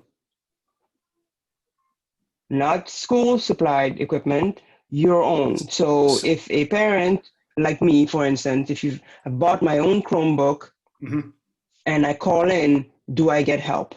Yes, you do get help with that. They may not, I will follow up with this, but they may not be able to, I don't know, I can't answer this question, but I don't know if they can get into your own personal computer, but if it's our school issued Chromebook, they can actually take over the screen and make some changes on that. But I don't have that answer. And I will follow up with yeah, that piece. right. Yep. I saw that. Yep. Right, because I think that's important because I know quite a few parents who've bought their own Chromebooks. And so I would like to know whether or not that's a service that they can use. Gotcha. And I'll get you an answer to that tomorrow morning. Thank you. Great. And it's really, and then the last question really, which was the first question, is it really we're using them because our own help desk cannot handle the volume? Is that what it is? Well, they can shift to more in-school stuff, helping teachers inside the building. I mean, we're getting a lot of, okay. As you know, some of our equipment's not the newest, so there's, how to hook up their cameras in school and do things like that. So it'll free up the guys that are in the building to do stuff. Free them up. Inside, exactly. Yeah. Okay. Yeah, thanks. Great. Yeah, if you could give me that answer I'll get back to for you tomorrow morning. own equipment, that'd be great. Yep. I do have a question. Go ahead, Beck. So I've just heard from a couple different students that they tried to get into a, like a Zoom meeting and nobody let them in. And so they got tired of waiting and then they just logged off. Is there a way to get teachers messages during Zoom? Could they call into the help desk to get, a message across to the teacher to let them in? Yeah, that'll be a little more difficult, but the teachers, some of them are still learning on the Zoom, so there may be a operator kind of error on that piece, but they should get a notification that said student is trying to get in. But we just now recently updated our Zoom account, so this teacher should understand, or they should know that the students are trying to get in. But I can look into that for you and follow up. All right, thanks. Can I ask on that? Ms. Boatwright, go ahead. Sure. If there are ever issues like that, is there a place that students can report in problems like that to a central area? Is that already in place, I'm assuming, right? Yeah, but with this parent help desk, it'll be a lot faster. I mean, they'll get an answer with, like I said, just within a couple minutes. Okay, great. Yeah. Good. Anybody else? Any other questions? I don't believe I see any. With that, there is a motion to approve the agreement as made and seconded. I will ask Mrs. Nash to do a roll call vote on the request for approval. Mr. Gomes? Aye. Mrs. Neary? Aye. Mrs. Boatright? Aye. Mrs. Boland? Aye. Dr. Flowers? Aye. Mr. Leary? Aye. Ms. Winslow? Aye. Thank you. 7-0.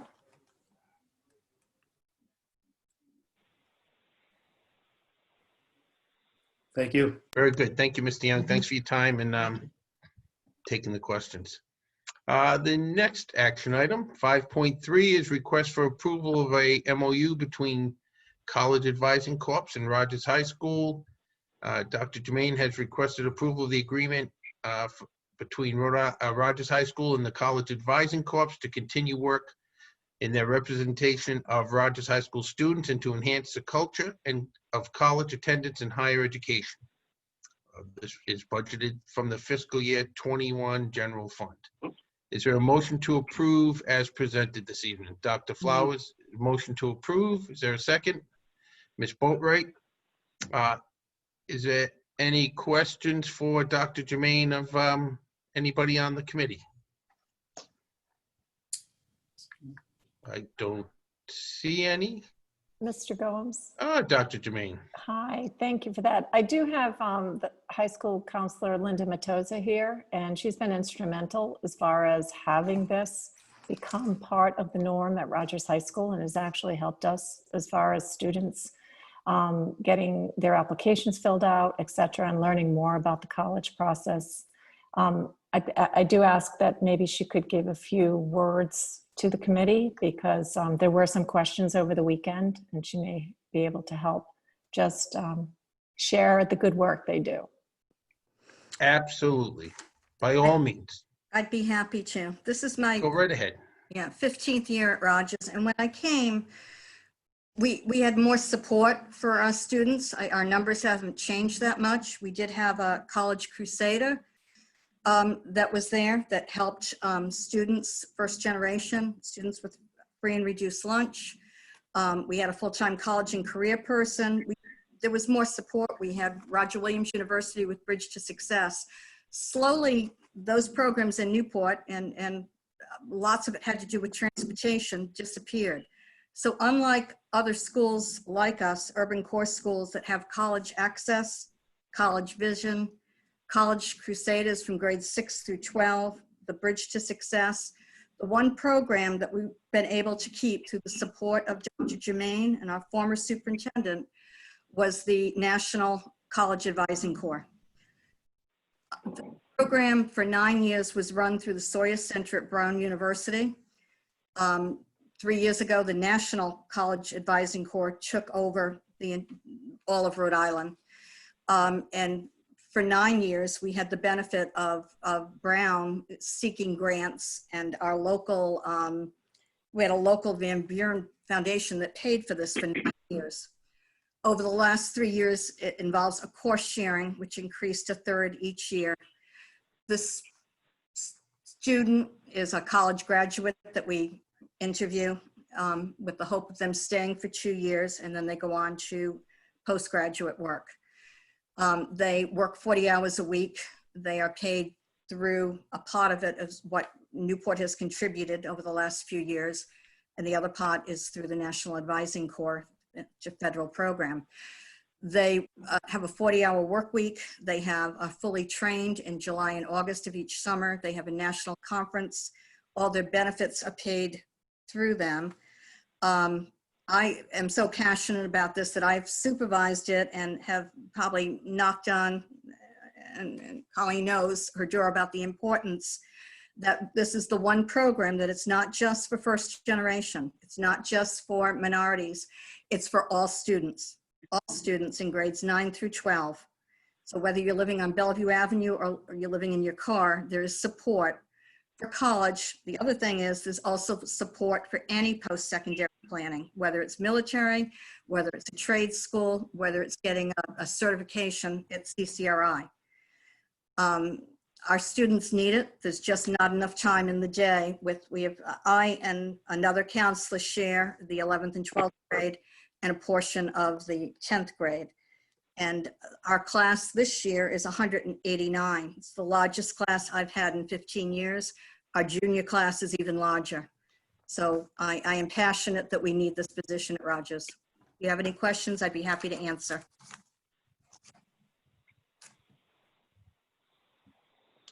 Ms. Boatright, go right ahead.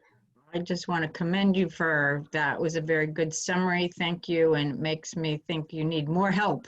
So I think that has to go on our list of things to do. I'm serious when I say that. But I thank you for bringing this forward, and I appreciate you making that little speech. Thank you. Could I just say one thing? Because I heard that data, and again, I just asked today, I heard that if someone wants to see data, it's a federal program. So the college advisor, besides the data we have for our school profile about how many go to 4-year college, 2-year college that we update every year. The data, if anyone wants it, I have years of data. Every time the college advisor access a family, a student, whether it's a grade 9 student or a grade 12 student in a classroom or one-on-one, or one thing I forgot to, I'm sorry, Dr. Jermaine, I forgot to mention is the FAFSA person gets trained. I mean, this person gets trained to do FAFSA. They had training last summer. She had another training this week. So I facilitate the FAFSA meetings, but I don't physically do it. My parents, I'm not comfortable with that, knowing their personal finances, but I set it up between our college advisor and the college planning center. But we have reams and reams of data. If anyone wants to see the increase in the number of students that have gone to college or gone to programs like the TD program at URI or the PEP program at Rhode Island College or any of the colleges and universities our students have gotten into, I'd be more than happy to supply that data to anyone. Wonderful. Ms. Boland, go right ahead. Yeah, I just wanted to say, you know, both of my sons have really benefited from the work that the college advisor did. And I know that all kids at least made one college application. Are they still doing that? Were they all? Yes. And so it gives them that experience. And it's really amazing how much she gets done during that year, helping them write their essays, everything. It's really great. So I will support this. Any other questions? Mr. Neri, go right ahead. I'm just wondering if that's actually for Mr. Young. I'm wondering if there's an equivalent program for students who choose not to go to college. Couldn't hear. Could you Or repeat maybe, that? is there an equivalent program for students who choose not to go to college? So I understand what Ms. Neri is asking. I think the question is, college planning is one thing, college applications, but I think it's more to Mr. Young from the NACTech program of students who may not be going to college and know it and are going out into one of the fields that they're doing a program at NACTech. Is there somebody at the NACTech program? Yeah. Carrie Clark is a rock star at that piece, working with students that want to go right into the workplace. She prepares them years out and you know, for internships, for their interviews. She works with them one-on-one and gets them ready to go in. She's almost, I would say she's almost batting 1,000 on any student that wants to go right into the workplace. That she prepares them to get in there. So she's really doing an awesome job with that, yes. Then thank you. Then that's a success story on both ends, both the number of college students who are going to college and then the students who are being prepared to go straight into the workforce. So if that is a success story for Rogers as a whole, and that's a story that needs to be told. So thank you both for the work. I got you, Ms. Matos. Go right ahead. No, I just want to say, and Carrie is wonderful, especially with internships and placements. I just want to say that that's another difference with the College Advising Court, that they may not be ready to go to college, but we always say post-secondary. So she and I, as the other counselors, will help with that. So we have students that are at the Adult Learning Center, both in the plumbing and the electronic program, because they want to be tradespeople. I have a student that came back and shared last year. He went and for his EMT certification. So it's getting them, whether it's taking a course or getting a certification, so that they're not going and working at minimum wage. I think the great thing about the Career and Technical Center is a lot of them, like for example, the carpentry program. I know B&M Brothers comes in and interviews students every year. Our college advisor and the school counselor can help that student with their resume, which they're going to need to apply. I know Carrie does a fabulous job with doing mock interviews with students. So I think it's really a team effort for all post-secondary planning, because I agree with you, college is not for everyone, but I would like for them to further themselves so they don't have a minimum wage job. Right. Well, my whole point was that we are serving all of our students, and it's a success story, and we need to be able to tell it.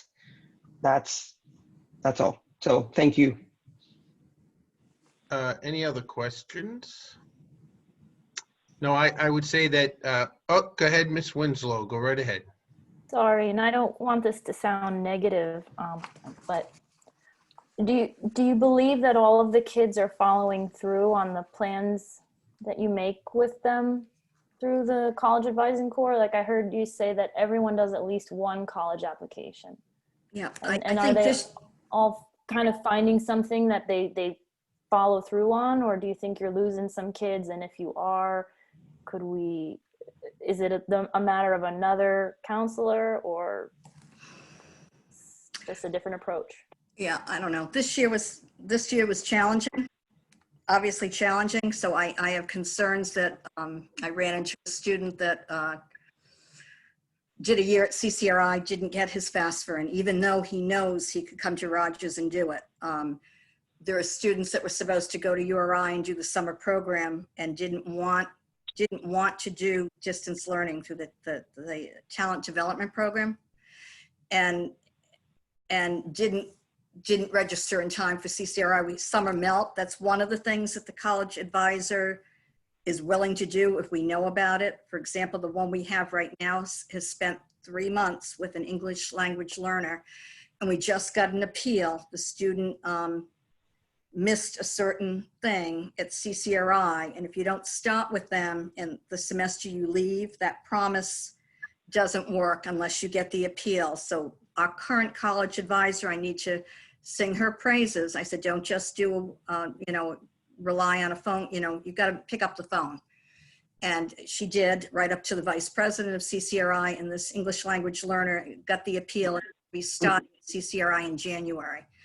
This is just another thing that can happen. But yeah, I have concerns that summer melt is something that, and the follow through, I do have kids that can, and they'll come back 2 or 3 years later and we'll sit down and we'll do applications. So it's a concern. And of course, I'd always love to have more people. It's a dream. Yeah. Okay. Awesome. Thanks. All righty. Thank you very much, Linda.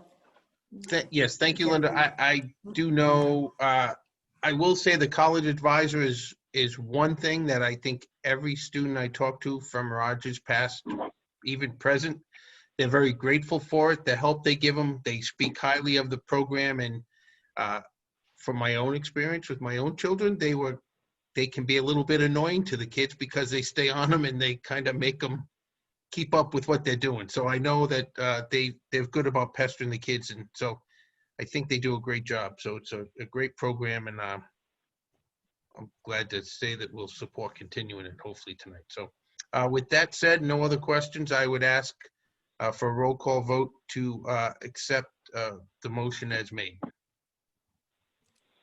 Mr. Gomes? Aye. Mrs. Neary? Aye. Mrs. Boatright? Aye. Mrs. Boland? Aye. Dr. Flowers?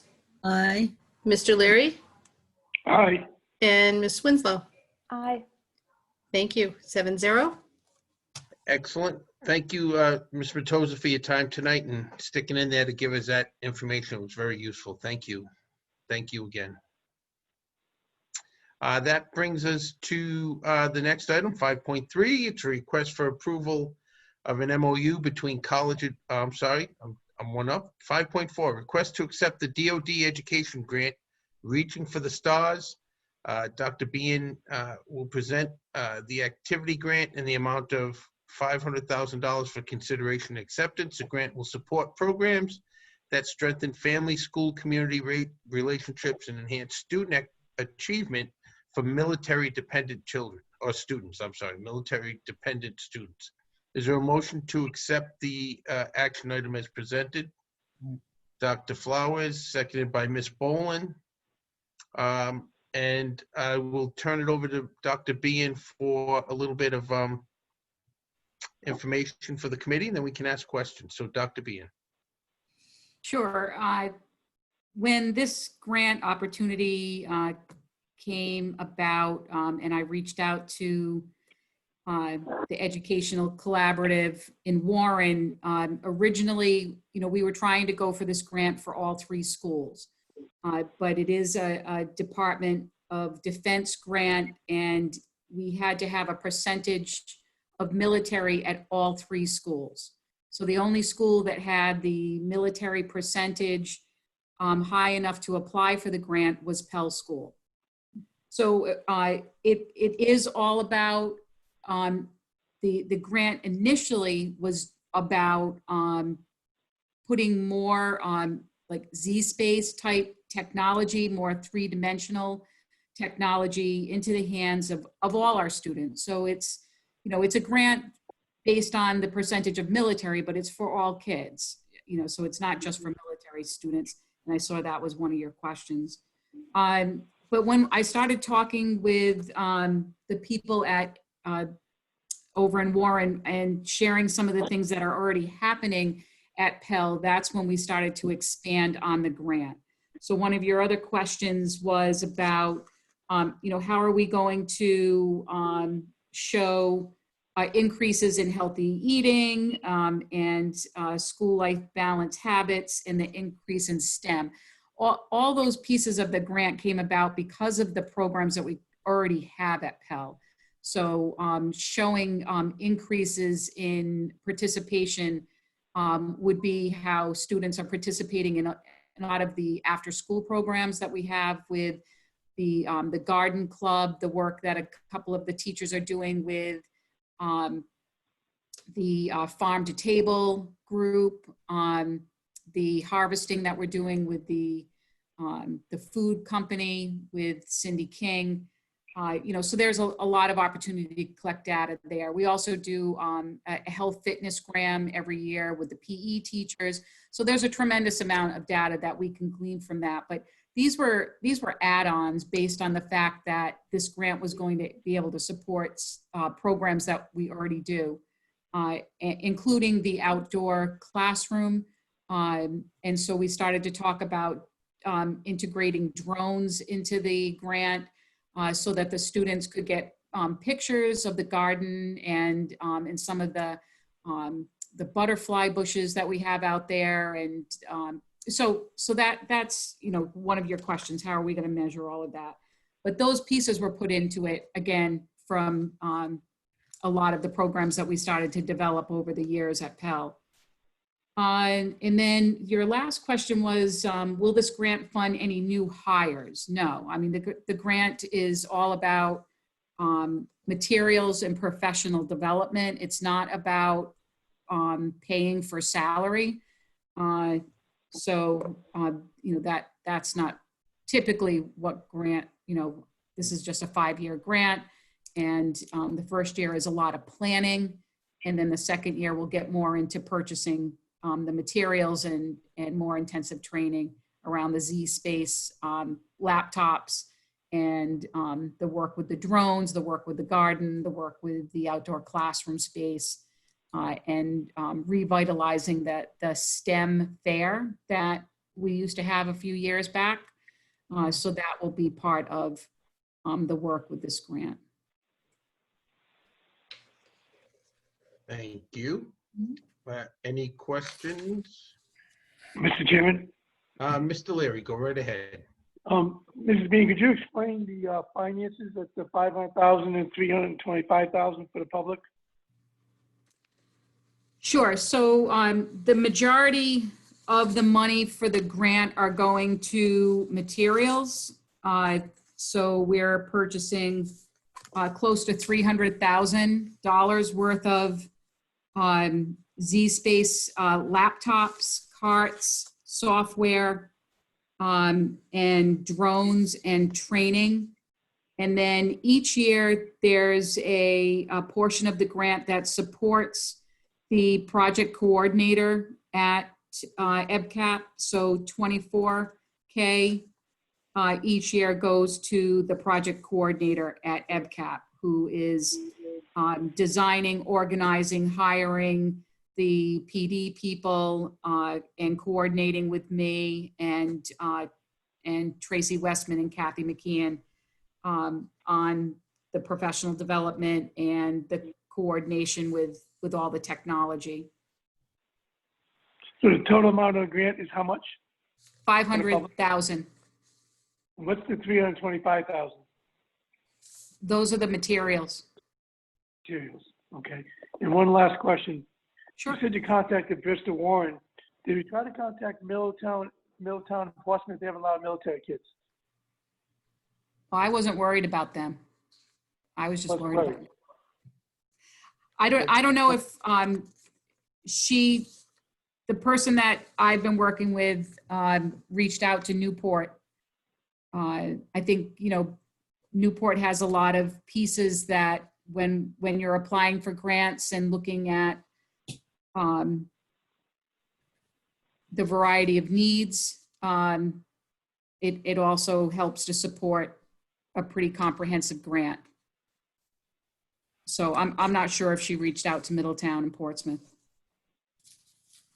I have a question. Just a minute. Dr. Jermaine is like doing sorry. jumping jacks, so. Okay. Thank you. Yes, Mr. Leary, EBEC reached out to all of us and they specifically targeted Newport. So if Middletown was interested, they could have applied as well. As you know, the collaborative is all of us working together, and Middletown at this time did not apply for the grant. Newport did. Thank you. You're welcome.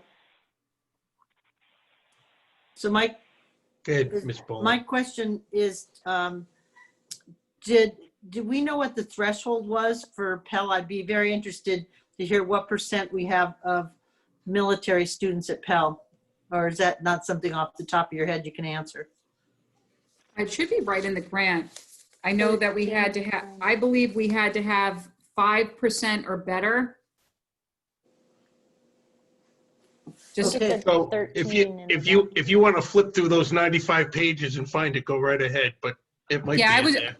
Yeah, I read it the other day, Ray. I'm just kidding. It's just saying. So am I. You said it might be in the grant, but there's 95 pages to the grant, so. It's in there. Yeah, no, I read it. know. It's I know 13. Catherine and I went back and forth on the numbers because, you know, I was really trying to get this grant for all 3 schools, especially with the Z space computers and the drones. Yeah, so we just didn't have the numbers at Thompson and Rogers. Very good. Thank you. You're welcome. Any other questions? Miss Winslow, go right ahead. Hopefully this is a quick one. Can you explain what a Z space is, please? So it's a 3-dimensional computer. So if you've ever seen, I'm just trying to think of a recent movie I saw. And so they're doing experiments and it really creates like a 3-dimensional vision as the student is working on, let's say that they were going to do some dissection. You know, you would see the frog. Let's just use the frog. You would see it in a 3D view. It is very cool, very impressive. They have those for, just to jump in, they have those for CTE as well, and that's an awesome tool. You can dissect the heart. You can take away you can take the pistons out of an engine, and you have these 3D glasses and look at it, and it looks like it's in front of you while you're doing that. So that Z Space is an awesome tool. So that, it really would. Thanks, Robert. I forgot about, like, with the glasses, it looks like it's coming right out of the screen. It's really, yeah. Like I said, I wish I could have written this grant for the whole district. So. Got it. Thank you. Mm-hmm. Any other questions? Okay, seeing none, Ms. Nash, could you do a roll call vote to approve the grant, accept the grant as presented? Mr. Gomes? Aye. Mrs. Neary? Aye. Mrs. Boatright? Mrs. Boatright? Oh, Aye. Sorry, Thank I was you. muted. Mrs. Boland? Aye. Dr. Flowers? Aye. Mr. Leary? Aye. Ms. Winslow? Aye. Thank you. 7-0. Excellent. Oh, I found it, 13%. 13% military. Is that, pal? Did you get that, Ms. Bowen? Thumbs up? Good? Okay. Thank you. Thank you, Dr. Bean, for your work as problem. usual and and looking that up quickly. Thank you. Next item is 5.5. I believe we are going to pull this and get a little more information that we didn't have ready this evening for 5.5. That's being pulled. 5.6 is a request for approval of an agreement with the Bayada, I believe it is, Home Health Care. Is there a motion to approve the agreement as presented this evening? So moved. Mrs. Neary, seconded by Ms. Winslow. And I believe that Director Andrade's, oh, I see her popping up as we speak, and she should be here and ready to speak to this, I think. Are you there? Yeah, I am. Awesome. Can you hear me? Oh, yes, now I can. Good. Yeah, this contract is only for nurse subs. So if one of our school nurse teachers is out, and we have a small list of other RNs who are locals that we use, but if for some reason we're not able to secure one of them, we'll go to an agency, and Bayada is one of the agencies that we can use. Excellent. Any questions for Director Andrade? I am, Ms. Neary. No, my only question is who's paying for it, or how are we paying for it? Oh, Do it we comes pay out when of- we need them, or do we Yes. pay like per use, or do we pay? Okay. It's just each day it's per hour for when they come in. Yeah. Great. Thank you. It's more expensive than our local folks, so we try to use them first, but we need a school nurse. Excellent. Ms. Winslow, did you have something? Are you okay? Same question? It was the same exact question. Like, is it? Wow. I didn't know if it was a fixed contract or just an hourly, and we can use them whenever we want, or if we were committing to, a certain number of days or hours. So I understand now. It's on The Excellent. need. I understand. Thank you. Excellent. Anybody else? Dr. Flowers? Yeah, do you have any students who presently need an individual nurse? And if so, would that come out of this particular source? So right now, we do not have any students using a one-to-one nurse. We have a student in district who has a one-to-one nurse, but he's on distance learning. So their medical coverage covers that. We only cover the cost when they come into school. Okay, thank you. You're welcome. Any other questions? Seeing none. Mr. Nash, could you do a roll call vote to approve the agreement as presented this evening? Sure. Mr. Gomes? Aye. Mrs. Neary? Aye. Mrs. Boatright? Aye. Mrs. Boland? Aye. Dr. Flowers? Aye. Mr. Leary? Aye. Ms. Winslow? Aye. Thank you. 7-0. Excellent. Thank you. That concludes the action items for this evening. And that leads us into our discussion item. The first discussion item is a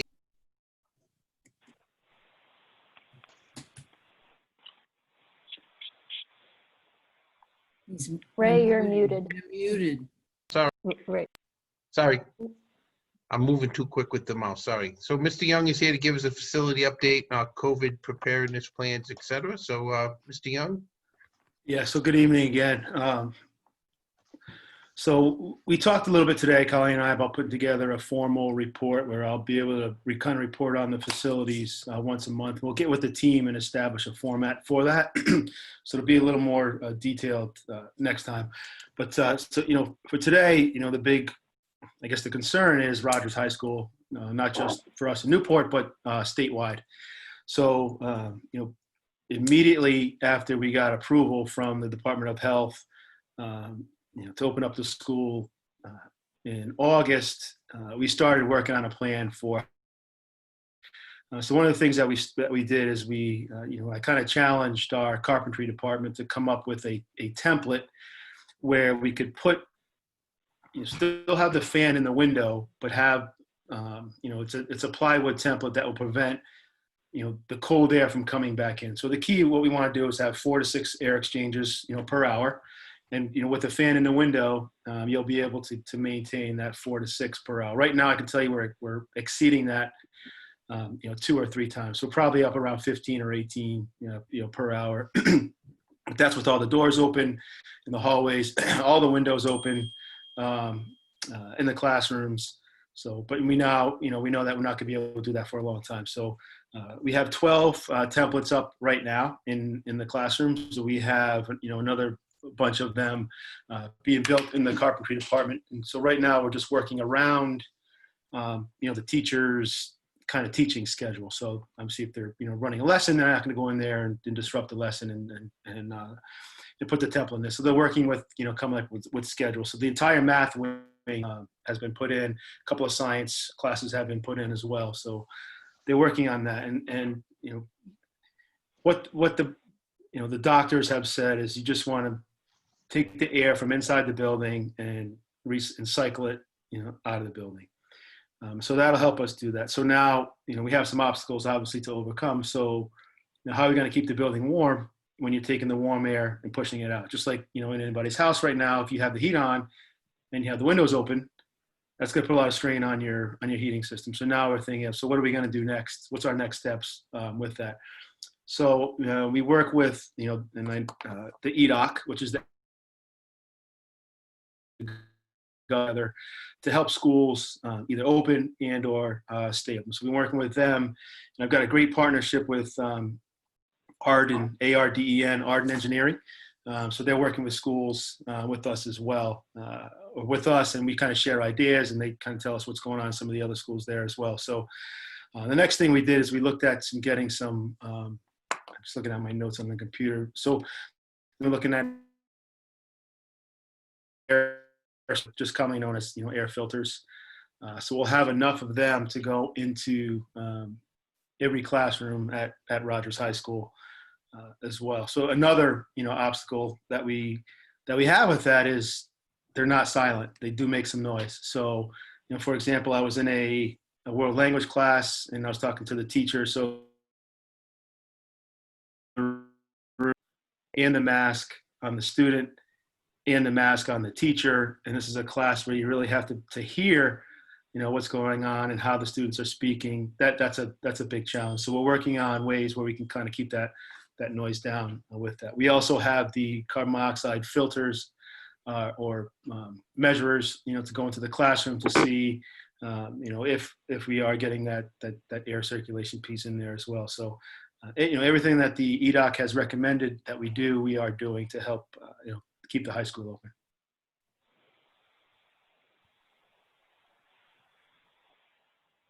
Any questions for Mr. Young? Ms. Boland. Yeah, first question is on air filters. Yep. And are those air filters, you just can't put an air filter in a room. Is it in some kind of a device? Are those the Yeah. HEPA filters Yep. or? Yeah, so it's and how actually, much, are we putting those in every room at the high school, and how much are those? we will have enough for every classroom in the high school, yes. And they range anywhere from $600 to $900. Are those HEPA filters? Yeah, so they're actually it's a 3-phase filter. So there's a charcoal filter, the kind of, and a HEPA filter, and then there's another micro filter in there. So there's 3 filters, and I can honestly tell everybody, I never thought I would know so much about air filters in my entire life. So I have learned a lot. But this on this particular device, there are 3 filters for that. Okay, my second question is carbon monoxide. Are those movable to each room, or did you? Yeah, put one? it's handheld. It's handheld. So Okay. really, you want to go in there, and if you want to have people speak, And, if it goes up above a certain number, then you know that the air is not circulating enough in that class. And we haven't had any classrooms as of yet come close to that certain number. Okay. And my last question was, how is the heat working? Are we going to be able to make the rooms warm enough? That's my question. The $1 million Yes, that's question. our challenge. That's our challenge. It is. And so we're working on that. We're coming up with, as many ways. Yeah. Yes. With the air scrubbers that we have in there, we'll be able to keep the heat up to a certain level. But yeah, that's we're all, keeping our fingers crossed and hoping everything works out with that. Yes. Ms. Boatright, go right ahead. I'm just gonna say, after we had the gas outage, so many people have extra heaters. Now that will, of course, increase the cost of electricity, but I don't know, and it could have an overload on the electrical system, but there are a lot of those around town, so. Okay, thanks. Yeah, we'll look into that. And another thing I haven't mentioned, but I have walked through with the Newport Fire Department, just to let them know how we have things set up and making sure we're adhering to the fire code. Mm-hmm. Good. Down to Ms. Winslow. Is there any kind of like a timeline or a drop dead date where you think you're gonna have to make a decision, like we can keep Rogers open or we can't? I mean, if you run into 2-3 days in a row where it's chilly and the heating system is not going to keep up, or the kids are miserable, and what's the decision going to look like? Just send everybody home? Well, that'd be a joint decision with obviously the principal of the school and the superintendent. But I think if you have the portable devices in there, then you'll be able to close the windows enough. You could crack them just a little bit. I mean, but it all depends on, and it's hard to say, it all depends on the weather. I mean, when it's going to get cold. It seems like winter's been kind of sliding to the right lately, the last couple of years. And, we think it's going to be a mild winter, and then, January hits and it's cold until March or something like that. So, we're just going to try to keep leaning forward, as best we can to keep it open. We have had, our Eagle Design has been out a couple of times to check on our system, and we're doing some more preventive maintenance on them just to make sure they're up and running with the load that we're going to give them. Okay, so the goal is really just to be as ready as soon as possible. You're not going to say like, oh, if we don't have this by November 1st, we can't go forward. Or I should have those filters in next week. We found a company that had them in stock, and we jumped on it right away. Okay. We also purchased another set of the actual changeable filters that go in the device. So we'll have at least 90 days worth of filter, and then we put that second one in. We order another one, so we have another 45 days out. So we're definitely leaning forward in that piece. It's a challenge, and I as the interim or facilities director, I want to keep this building open, for the entire year. So we're not giving up on that. Excellent. Dr. Flowers. Yeah, maybe I wasn't listening correctly. When you talked about carbon monoxide sensors, that has to do with the heat, doesn't it? So No. Just correct, it's Dioxide. Carbon dioxide. I know we keep saying, but they're carbon dioxide monitors. Yep. Yeah, Yes, carbon dioxide, not monoxide. Correct. Carbon dioxide. Yeah. Mm-hmm. I'm just, my old science lessons coming. Yes. No.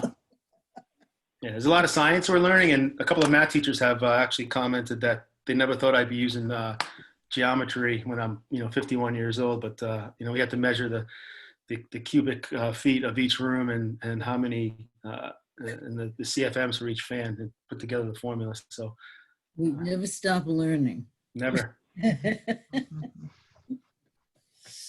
Okay. Any other questions for Mr. Young this evening? Alrighty. Thank you for sticking around, and thanks for your update. Thank you. Thank you. Alrighty, that moves us down to 6.2, and the superintendent, an update on the school reentry plans and where we are and moving forward. Good follow-up. So, Dr. Jermaine. Thank you, Mr. Gomes, Mr. Chair. So you have the presentation that I've shown in the town hall meeting.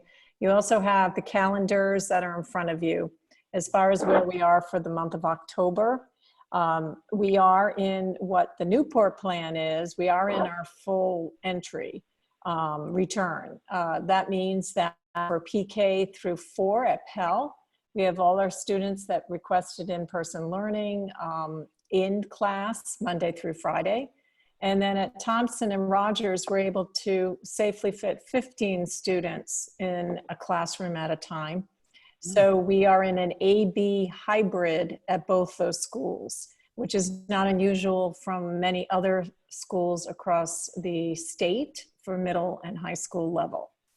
We have been very successful, and I have to applaud the principals and the school nurses, Director Andrade and her team, and Mr. Young with facilities, as far as keeping our students in stable pods and as best as possible, especially at the elementary level and middle school level.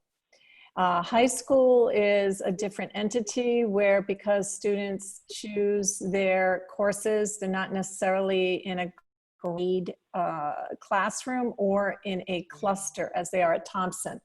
But I will say, having being at the high school, the students are great as far as watching social distancing, wearing their masks, following the rules. We've been very fortunate there, both on the buses, in the classrooms, etc. Staffing is going to be a challenge as we start to move forward, and we have probable cases identified that requires our staff to be tested, or if they're in a room with students that may test positive. We have been very fortunate so far as of this moment, 7:28 p.m. on Tuesday. We have no positive cases in Newport as of this time. I don't want to jinx us. I'm knocking on my wooden table right now. But we are prepared, but staffing is already a challenge in a lot of other school districts, and we are starting to see it even as recently as today at 2 of our buildings. We had some probable cases not come into the building, which is great, but we also had to scramble as far as trying to keep our staff safe, as far as being with stable pods. So this is something going forward we have to monitor very closely. Mr. Gonzalez did fill out the application last week. I believe we put in for 12 substitutes in the RIDE application, what the governor put aside for Highlander substitutes. Highlander, we already have a relationship with Highlander Institute, and they have already contacted Dr. Bien as recently as this afternoon, and she has informed them that yes, if possible, and would like to try to have 10 of those substitutes in the district as soon as possible. Transportation is working out well. Mr. Murgo and Ocean State have been great as far as making sure we can fit all families and all students on buses that require transportation. We may have 1 or 2 here or there that are late to the party that they may be switching some children to ensure we have safe numbers, but that has been going well. I also want to thank Mr. Murgo and Mr. Gonzalez and Director Andrade. They reached out to change some of our out-of-district busing, which will, at the end of the day, save us some money, as far as Ocean State will provide that transportation for our out-of-district students. RIDE and their contractor, their vendor, were having very difficult times trying to transport all the out-of-district students. So Mr. Gonzalez, Mr. Murgo, and Director Andrade got together, and they were able to reassign students to buses that Mr. Murgo can help support. Are there any questions, or is there anything I can help with going forward? Mr. Chairman. You're on mute. Go ahead, Mr. Leary. Mr. Jermaine, I have a question that came up when I was at work when I see a couple of, I didn't know the answer, but I'm sure it's pretty simple and similar. In Portsmouth and Middletown High School, the kids are using Zoom. So on Monday, everybody's home learning, whatever you want to call it, distance learning. Tuesday and Thursdays is A to L. Wednesdays and Fridays are M to Z. Why they're split up, the other ones are on Zoom, so they're in the same class. So if the math class is at 8 o'clock and it goes to 9, everybody's there either from distance learning or in the class, depending on which day. Is that what we're doing, the same thing? Yes, we're doing the same thing. We have Mondays DL day, Tuesday and Wednesdays are A to M, and N through Z is Thursday, Friday. And we have siblings all going on the same day as well. We made sure that was a request from families to make sure all siblings go to school on the same days. So so if it's a math class at 8 o'clock, they're all, whether they're home or wherever they're at, they got to be in class. Am I correct? That is correct. Okay, thank you. You're welcome. Any other questions? Terrific. Well, Ms. Neary, you almost lost the chance. Go ahead. It was just a quick thing you said for Thompson and Rogers, the capacity is 15? Yes. Right, okay. Yes. 6 feet apart, of course. So, yeah, go ahead. And Pell is 16 or 17, depending upon the size of the classroom. Okay. So in terms of, I know there'll be a survey November, I think in November for returns. Yes. Yes. So for Thompson and Rogers, because are you confident we'll be able to accommodate all the No, I'm not. How many requests can we? Right, actually, that's right. That's not the question. How many requests do you think we can accommodate for returns for Thompson and Rogers? I'm not sure at this time because we have had some opt out, and we do, and so Thompson's going to be a quicker. We can look at that situation quicker because they're in clusters. So the kids are going to stay in the same groups. So Dr. Bean and Mr. V are going to very easily be able to see if they can fit them into those clusters. Rogers is going to be more challenging because individual students' schedules, they are going to have to map it out if they can fit in. And if they can't fit in, is it possible to maybe switch this geometry class for that geometry class that may have room? So I've already asked them to map out, they've already mapped out a chart and they've already started to look at it, and we're having discussions, and actually a couple, I think Thompson's already preparing a list of seeing who they can ask back. So that's the work we're doing. But I do fear that we will have more that want to return, and unless the RIDO guidance changes, it's going to be very challenging for us to do that. Right, well, that's my worry because the governor, I think yesterday, that she said she's not really inclined in changing any of the, anything up until there's a vaccine. So I don't see that RIDO would make any changes. Mm-hmm. So anyway, thank you. I was just curious. Good luck. Thank you. Good luck to you too. All righty. So, Ms. Winslow. Sorry. No, I just want to give everybody the time check. It's 7:35. We got 25 minutes until I ring the bell, so go right ahead. I like the good, bad, and the ugly. I'm sorry. I guess I want to know what if we don't get those subs from Highlander? Is there a backup plan or an alternative, or did I understand that correctly? What the backup plan has been for most districts, because they've already faced this, is the school or the class has to go to DL. I thought that might be it. Yeah, we can't have everybody go into one classroom. So if the teacher doesn't come in, so what if the kids are in school already and the teacher doesn't come in and we don't have someone covering the class? I mean, it used to be that anybody could cover, but what happens? So we have had a preliminary discussion about that this morning. I do want to speak with our TAN leadership too, to review what we're thinking may have to happen, but we do know that and as a former building principal, most likely building administration or someone would go into the room. We're not going to put anyone in a place or position that none of us would do. So that's the first thing. We have been very good about the social distancing, the 6 feet, the mask wearing, etc. And in some places, they are doing less. But in our district, with our nurses, consultation with Dr. Andrade, Director Andrade, and with others along the East Bay, most of us are sticking to that 6 feet. And again, knock on wood, we've been doing pretty good so far.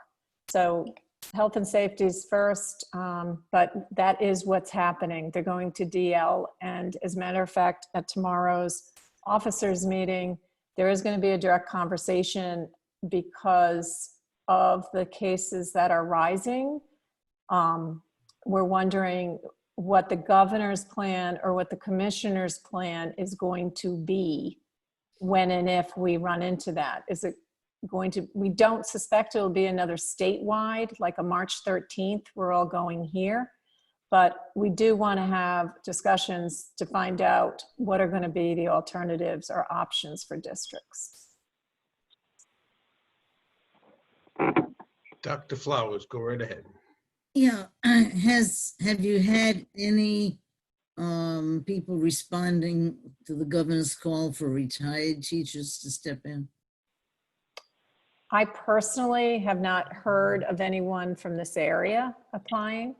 I do know the building principals have been working with each other and with some of their former colleagues and reaching out. I do not know of anyone at this point in time. Why, are you interested, Dr. Flowers?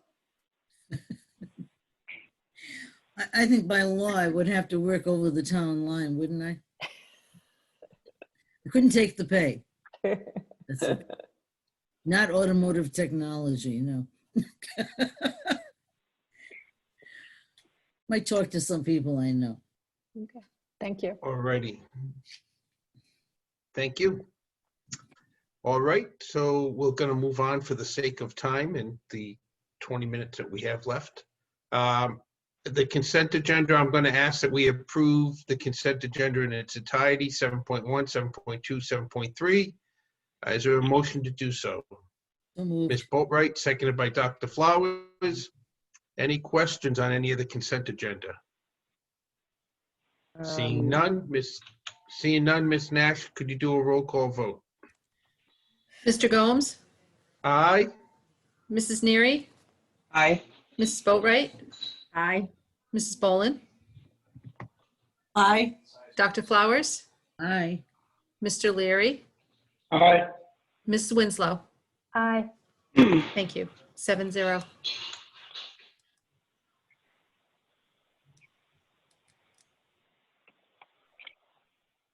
From the superintendent and staff. And the first two, as usual, are the expenditure and restricted grant report. And Mr. Gonzalez is ready and raring to go. I can see him there. He can't wait. So have at it. Good evening, everyone. Nice to see you all again. This monthly presentation, or the documents that have been shared with you, also include the supplemental education aid budget workbook that was developed with the staff, the help of the superintendent and myself, to utilize and best plan for some of the CARES money that was allocated to Newport. I'm going to just speak on that briefly. From a high level perspective, we were able to use some of that to support, to fund expenses that were incurred in 2020 that were directly related to the CARES COVID-19 pandemic, and so I'm going to open up the document so that way I'm speaking clearly and concisely with the document that was shared with you. We were awarded $953,000, and I've explained that in the grant, how it was split between 2 years, 2020 and 2021 plan. Inside of this document, there are definitions that need to be used, also some criteria that made costs eligible for use for this, this funding. I believe this was a question that was asked last week for some itemized listing of how we spent the expense, excuse me, how we spent some COVID dollars. Are there any particular questions? Mr. Gonzalez, Go right Yes, sir. ahead, Mr. Leary. could you explain how much money is left in that account for the public? Okay, so I wouldn't say that there's any money left over.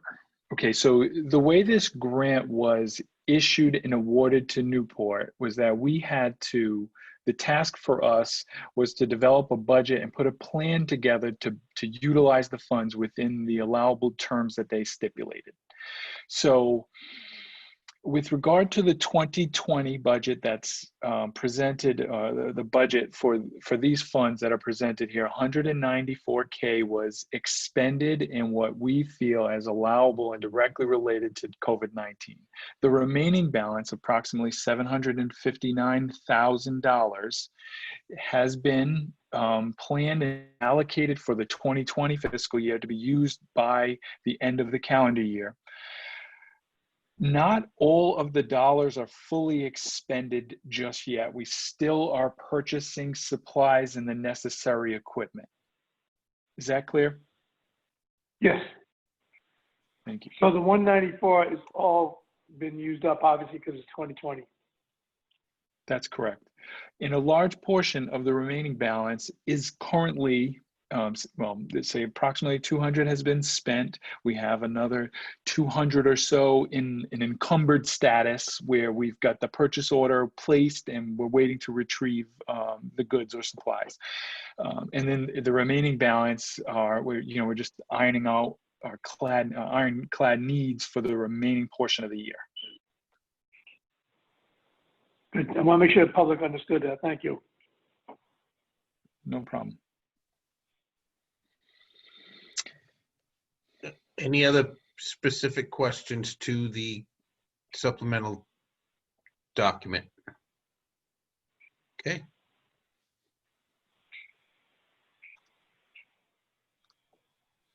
So very briefly on this current status of the FY 2021, again, this is somewhat of a repeat of what I explained last month, is that our budget projections are very much aligned with the way we planned our budget for 2021. There are no, no material changes I know at this point.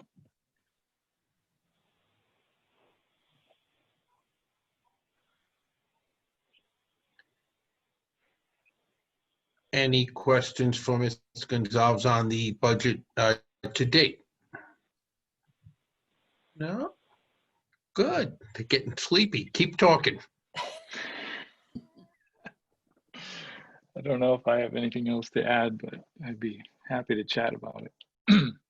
Are there any other questions on the FY status of the current budget or the COVID expenditures or revenues as presented in the report 9.1? Okay.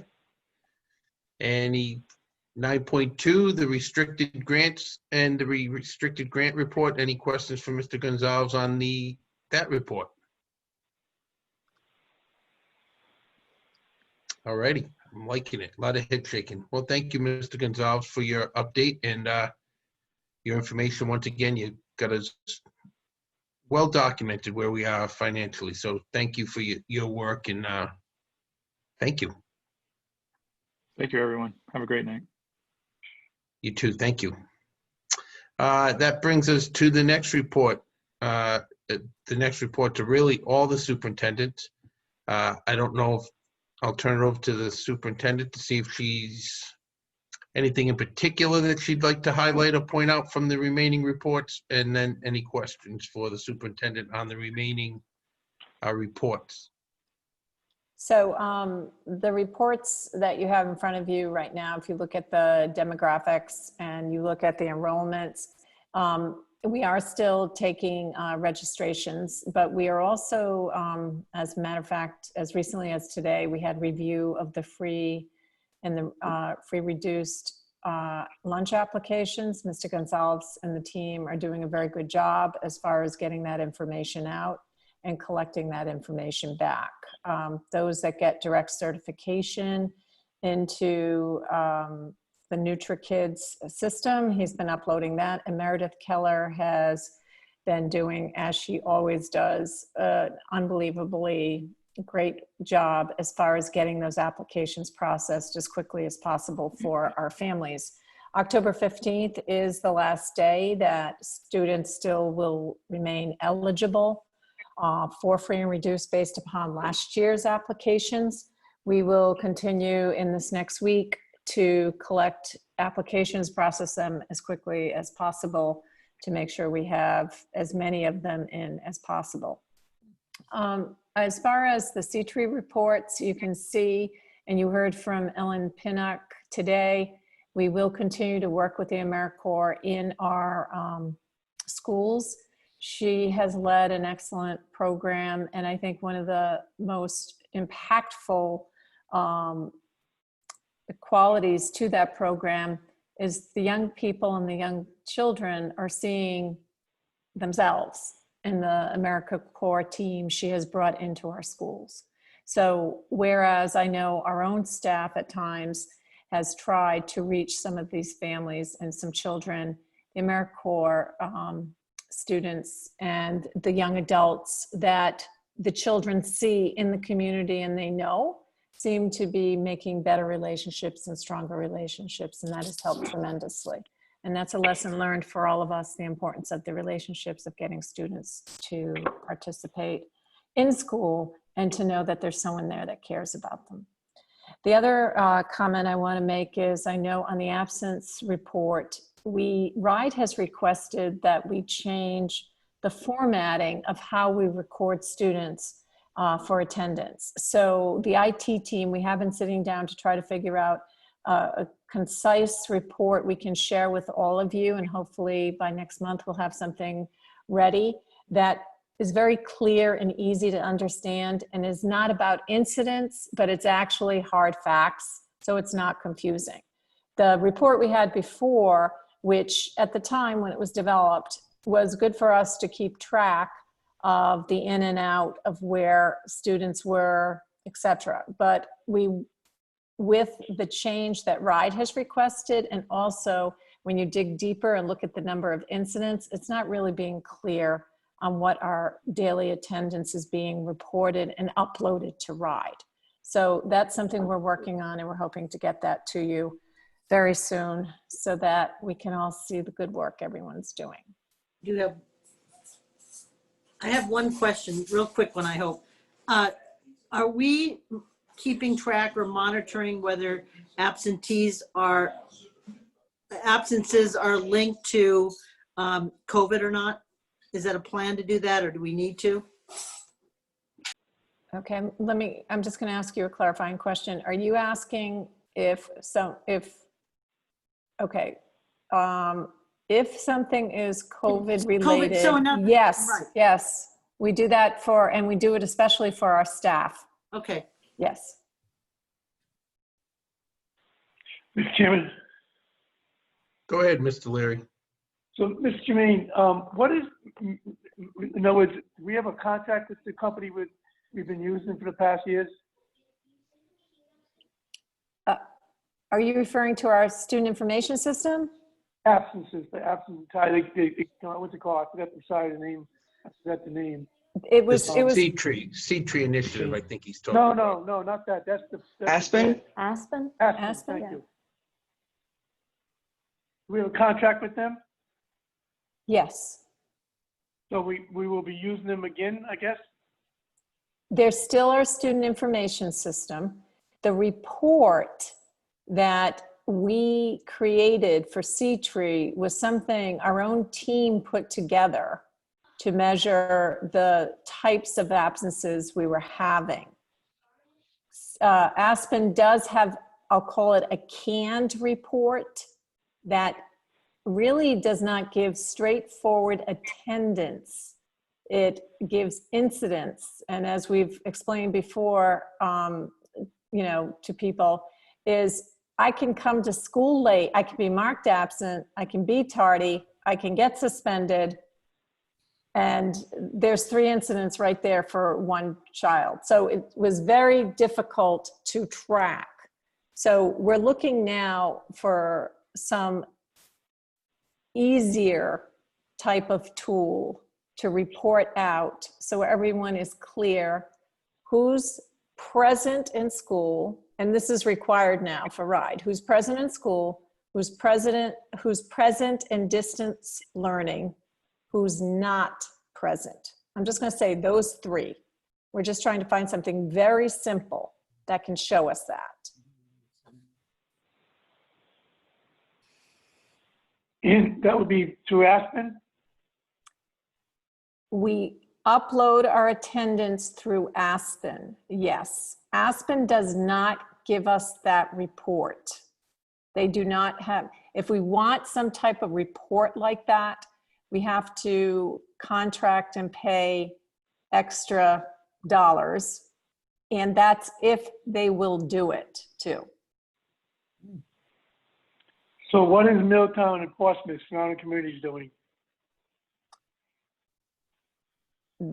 I don't know what they're doing. I don't even know if they have a reporting out system that they use. Portsmouth, I believe, uses Aspen.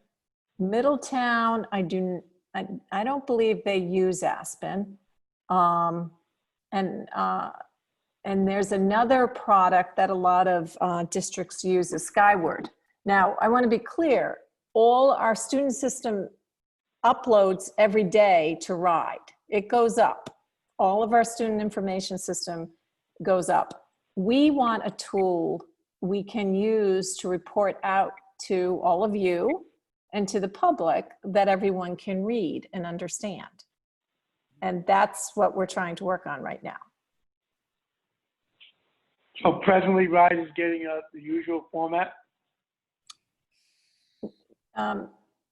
RIDE gets an upload directly from our student information system. It's automated every day.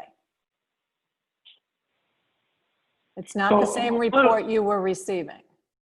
I'm a little confused. If you go back to the Aspen results of last April and last May, it was only students that were absent. I mean, there was no late, obviously, because everybody was on distance learning.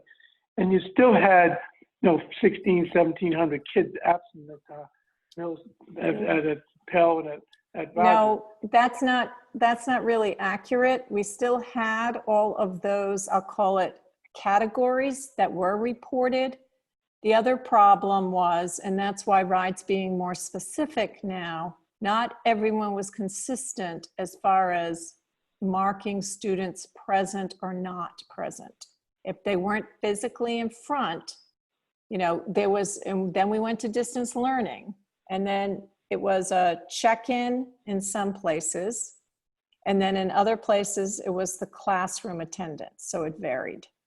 So April was, I thought, all distance learning. Obviously it was. Yes. Last year. And how did they do attendance again? Not everyone did it the same way, meaning that in elementary schools, the easiest one to do, if they all checked in. At the end, they had a question at the beginning of every day. And we had 2 types. We had one was a safety check to make sure we were in touch with families, whether or not the child attended all classes or not. And then we had one in which they attended the class. So that's how they recorded students being present. So where's that 1,500, 1,600 number come from then? It's a compilation of all the incidences of students being marked not present. And they may have been present, and they may have been present in class. That's what I'm trying to say to you. So I'm totally confused. I'm sorry. So if I'm I home don't distance blame learning, you. That's why we're looking for a simpler tool. if I'm home distance learning, and you're taking attendance, and you had a daily attendance that came through that we showed us. And if you look at the month of April, from April 1st to April 30th, it says 1,600. I forgot the number. I'm sorry. Kids were absent at Pell, and 1,600 at Rogers. They were close. Thompson was a little less, about 1,000 something. I forgot. But so, how did they come up with those numbers? They just made them up. No, and Mr. Leary, I'm going to have to look at the report you're looking at because we had multiple reports. One was a monthly compilation, one was a daily compilation, and then we had weekly compilations. So I would have to look at them. This is a monthly one that was given out sent through Google to us on a monthly report on April. If you look up in April of 2020, in May 2020, they had one same thing. And you can look and it shows, obviously everybody was on distance learning, and it showed students that basically were absent or didn't check in or didn't clock in, whatever the proper terminology is. So may I get back to you and I will I will go back and review those reports and then I'll send you something. Absolutely, thank you. You're welcome. Can I just make Ms. a Boatright, go right quick ahead. It's just a comment from what you said earlier, Dr. Jermaine. I believe you said that sometimes you took attendance multiple times in a day, and a child could be absent more than once. Is that correct? That is correct. That goes back to a little bit what I think Mr. Leary was talking about, not understanding what it was. Sometimes they could be multiple times counted absent, the same child, correct? Yes. Which is what you're now trying to fix. Thank you. Yes. Just wanted to clarify that. I'm not sure. It sounds like too much information sometimes, because you start looking at those little boxes that we're getting, you have this humongous number. It was, I don't even know why they had all of that. So like you say, the kid could come in late, be dismissed early, and be present. So that counts like 3 kids right there. And it's very confusing. You have to know what information to throw out and just use either your... We're just talking about absence learning. Yeah, right now. you're There's no late for absence learning. You go back to the old attendance sheets. Oh my God. Yes. All righty. Okay. I have one. It's just go right ahead. My question really is about the students. It's a little bit, are we capturing all of our students for fall 2020? By that, I mean, when we look at the enrollment numbers for Pell in particular, I think Pell and Rogers in particular, it seems, granted at Pell, a very large 5th grade class went over to Thompson, but it's looking like we have fewer number at Pell than we did last year. So I know K registrations were down for a while. Assume they're catching up. I'm wondering, where are these students? It feels like we've lost some students, and that is actually my bigger concern. I'm looking for the bodies. Where are those bodies? Have they all moved out of town? There's just a discrepancy, even with a large, especially Pell is really concerning me, even with a large 4th grade class going over to Thompson, it seems that we're pretty low. So, and we have pre-K now. So where are those children? And how do we plan on finding them? We have had students withdraw out of the district, and we have had some move. I can get a comprehensive report from Jamie Meeks, our registration person. We have been watching that as well. Yeah, that would be great, because that's my biggest concern at each school is just the drop in numbers and total enrollments. We do have an increase in homeschooled, but it's not that significant. Not that significant. It's not. Exactly. So we have, I will get that. Yeah, and I'm pretty sure that the kids across the street from me are not going to school. Like literally in the book. I don't think they're going to school. So that's stuff like that, that's worrying me. I don't think they are. I'm like, you kids don't seem to be going to catch a bus. Okay, thank you. So anyway. I've heard stories like this from people everywhere. Like it's a phenomenon all over America. Yeah, scary. Okay. Any other questions? That's terrific because we're right at 8 o'clock, which is our ding, ding, ding, time to go home. So that's superintendent's reports. We have no, we have only meeting and dates is our next school committee meeting, November 10th. We have nothing for executive session. So we are ready for adjournment. So a motion to adjourn would be in order. Ms. Boatright, seconded by Ms. Neary. And I will just say we'll do it by a voice vote. All those in favor signify by saying aye. Aye. Any opposed? Good evening all, and thank you for coming. Good evening and good night. Thank Good you, night. everybody. Thank Good you. night. Good night all. Take care. Good night. Thank you. Thanks, Kathy.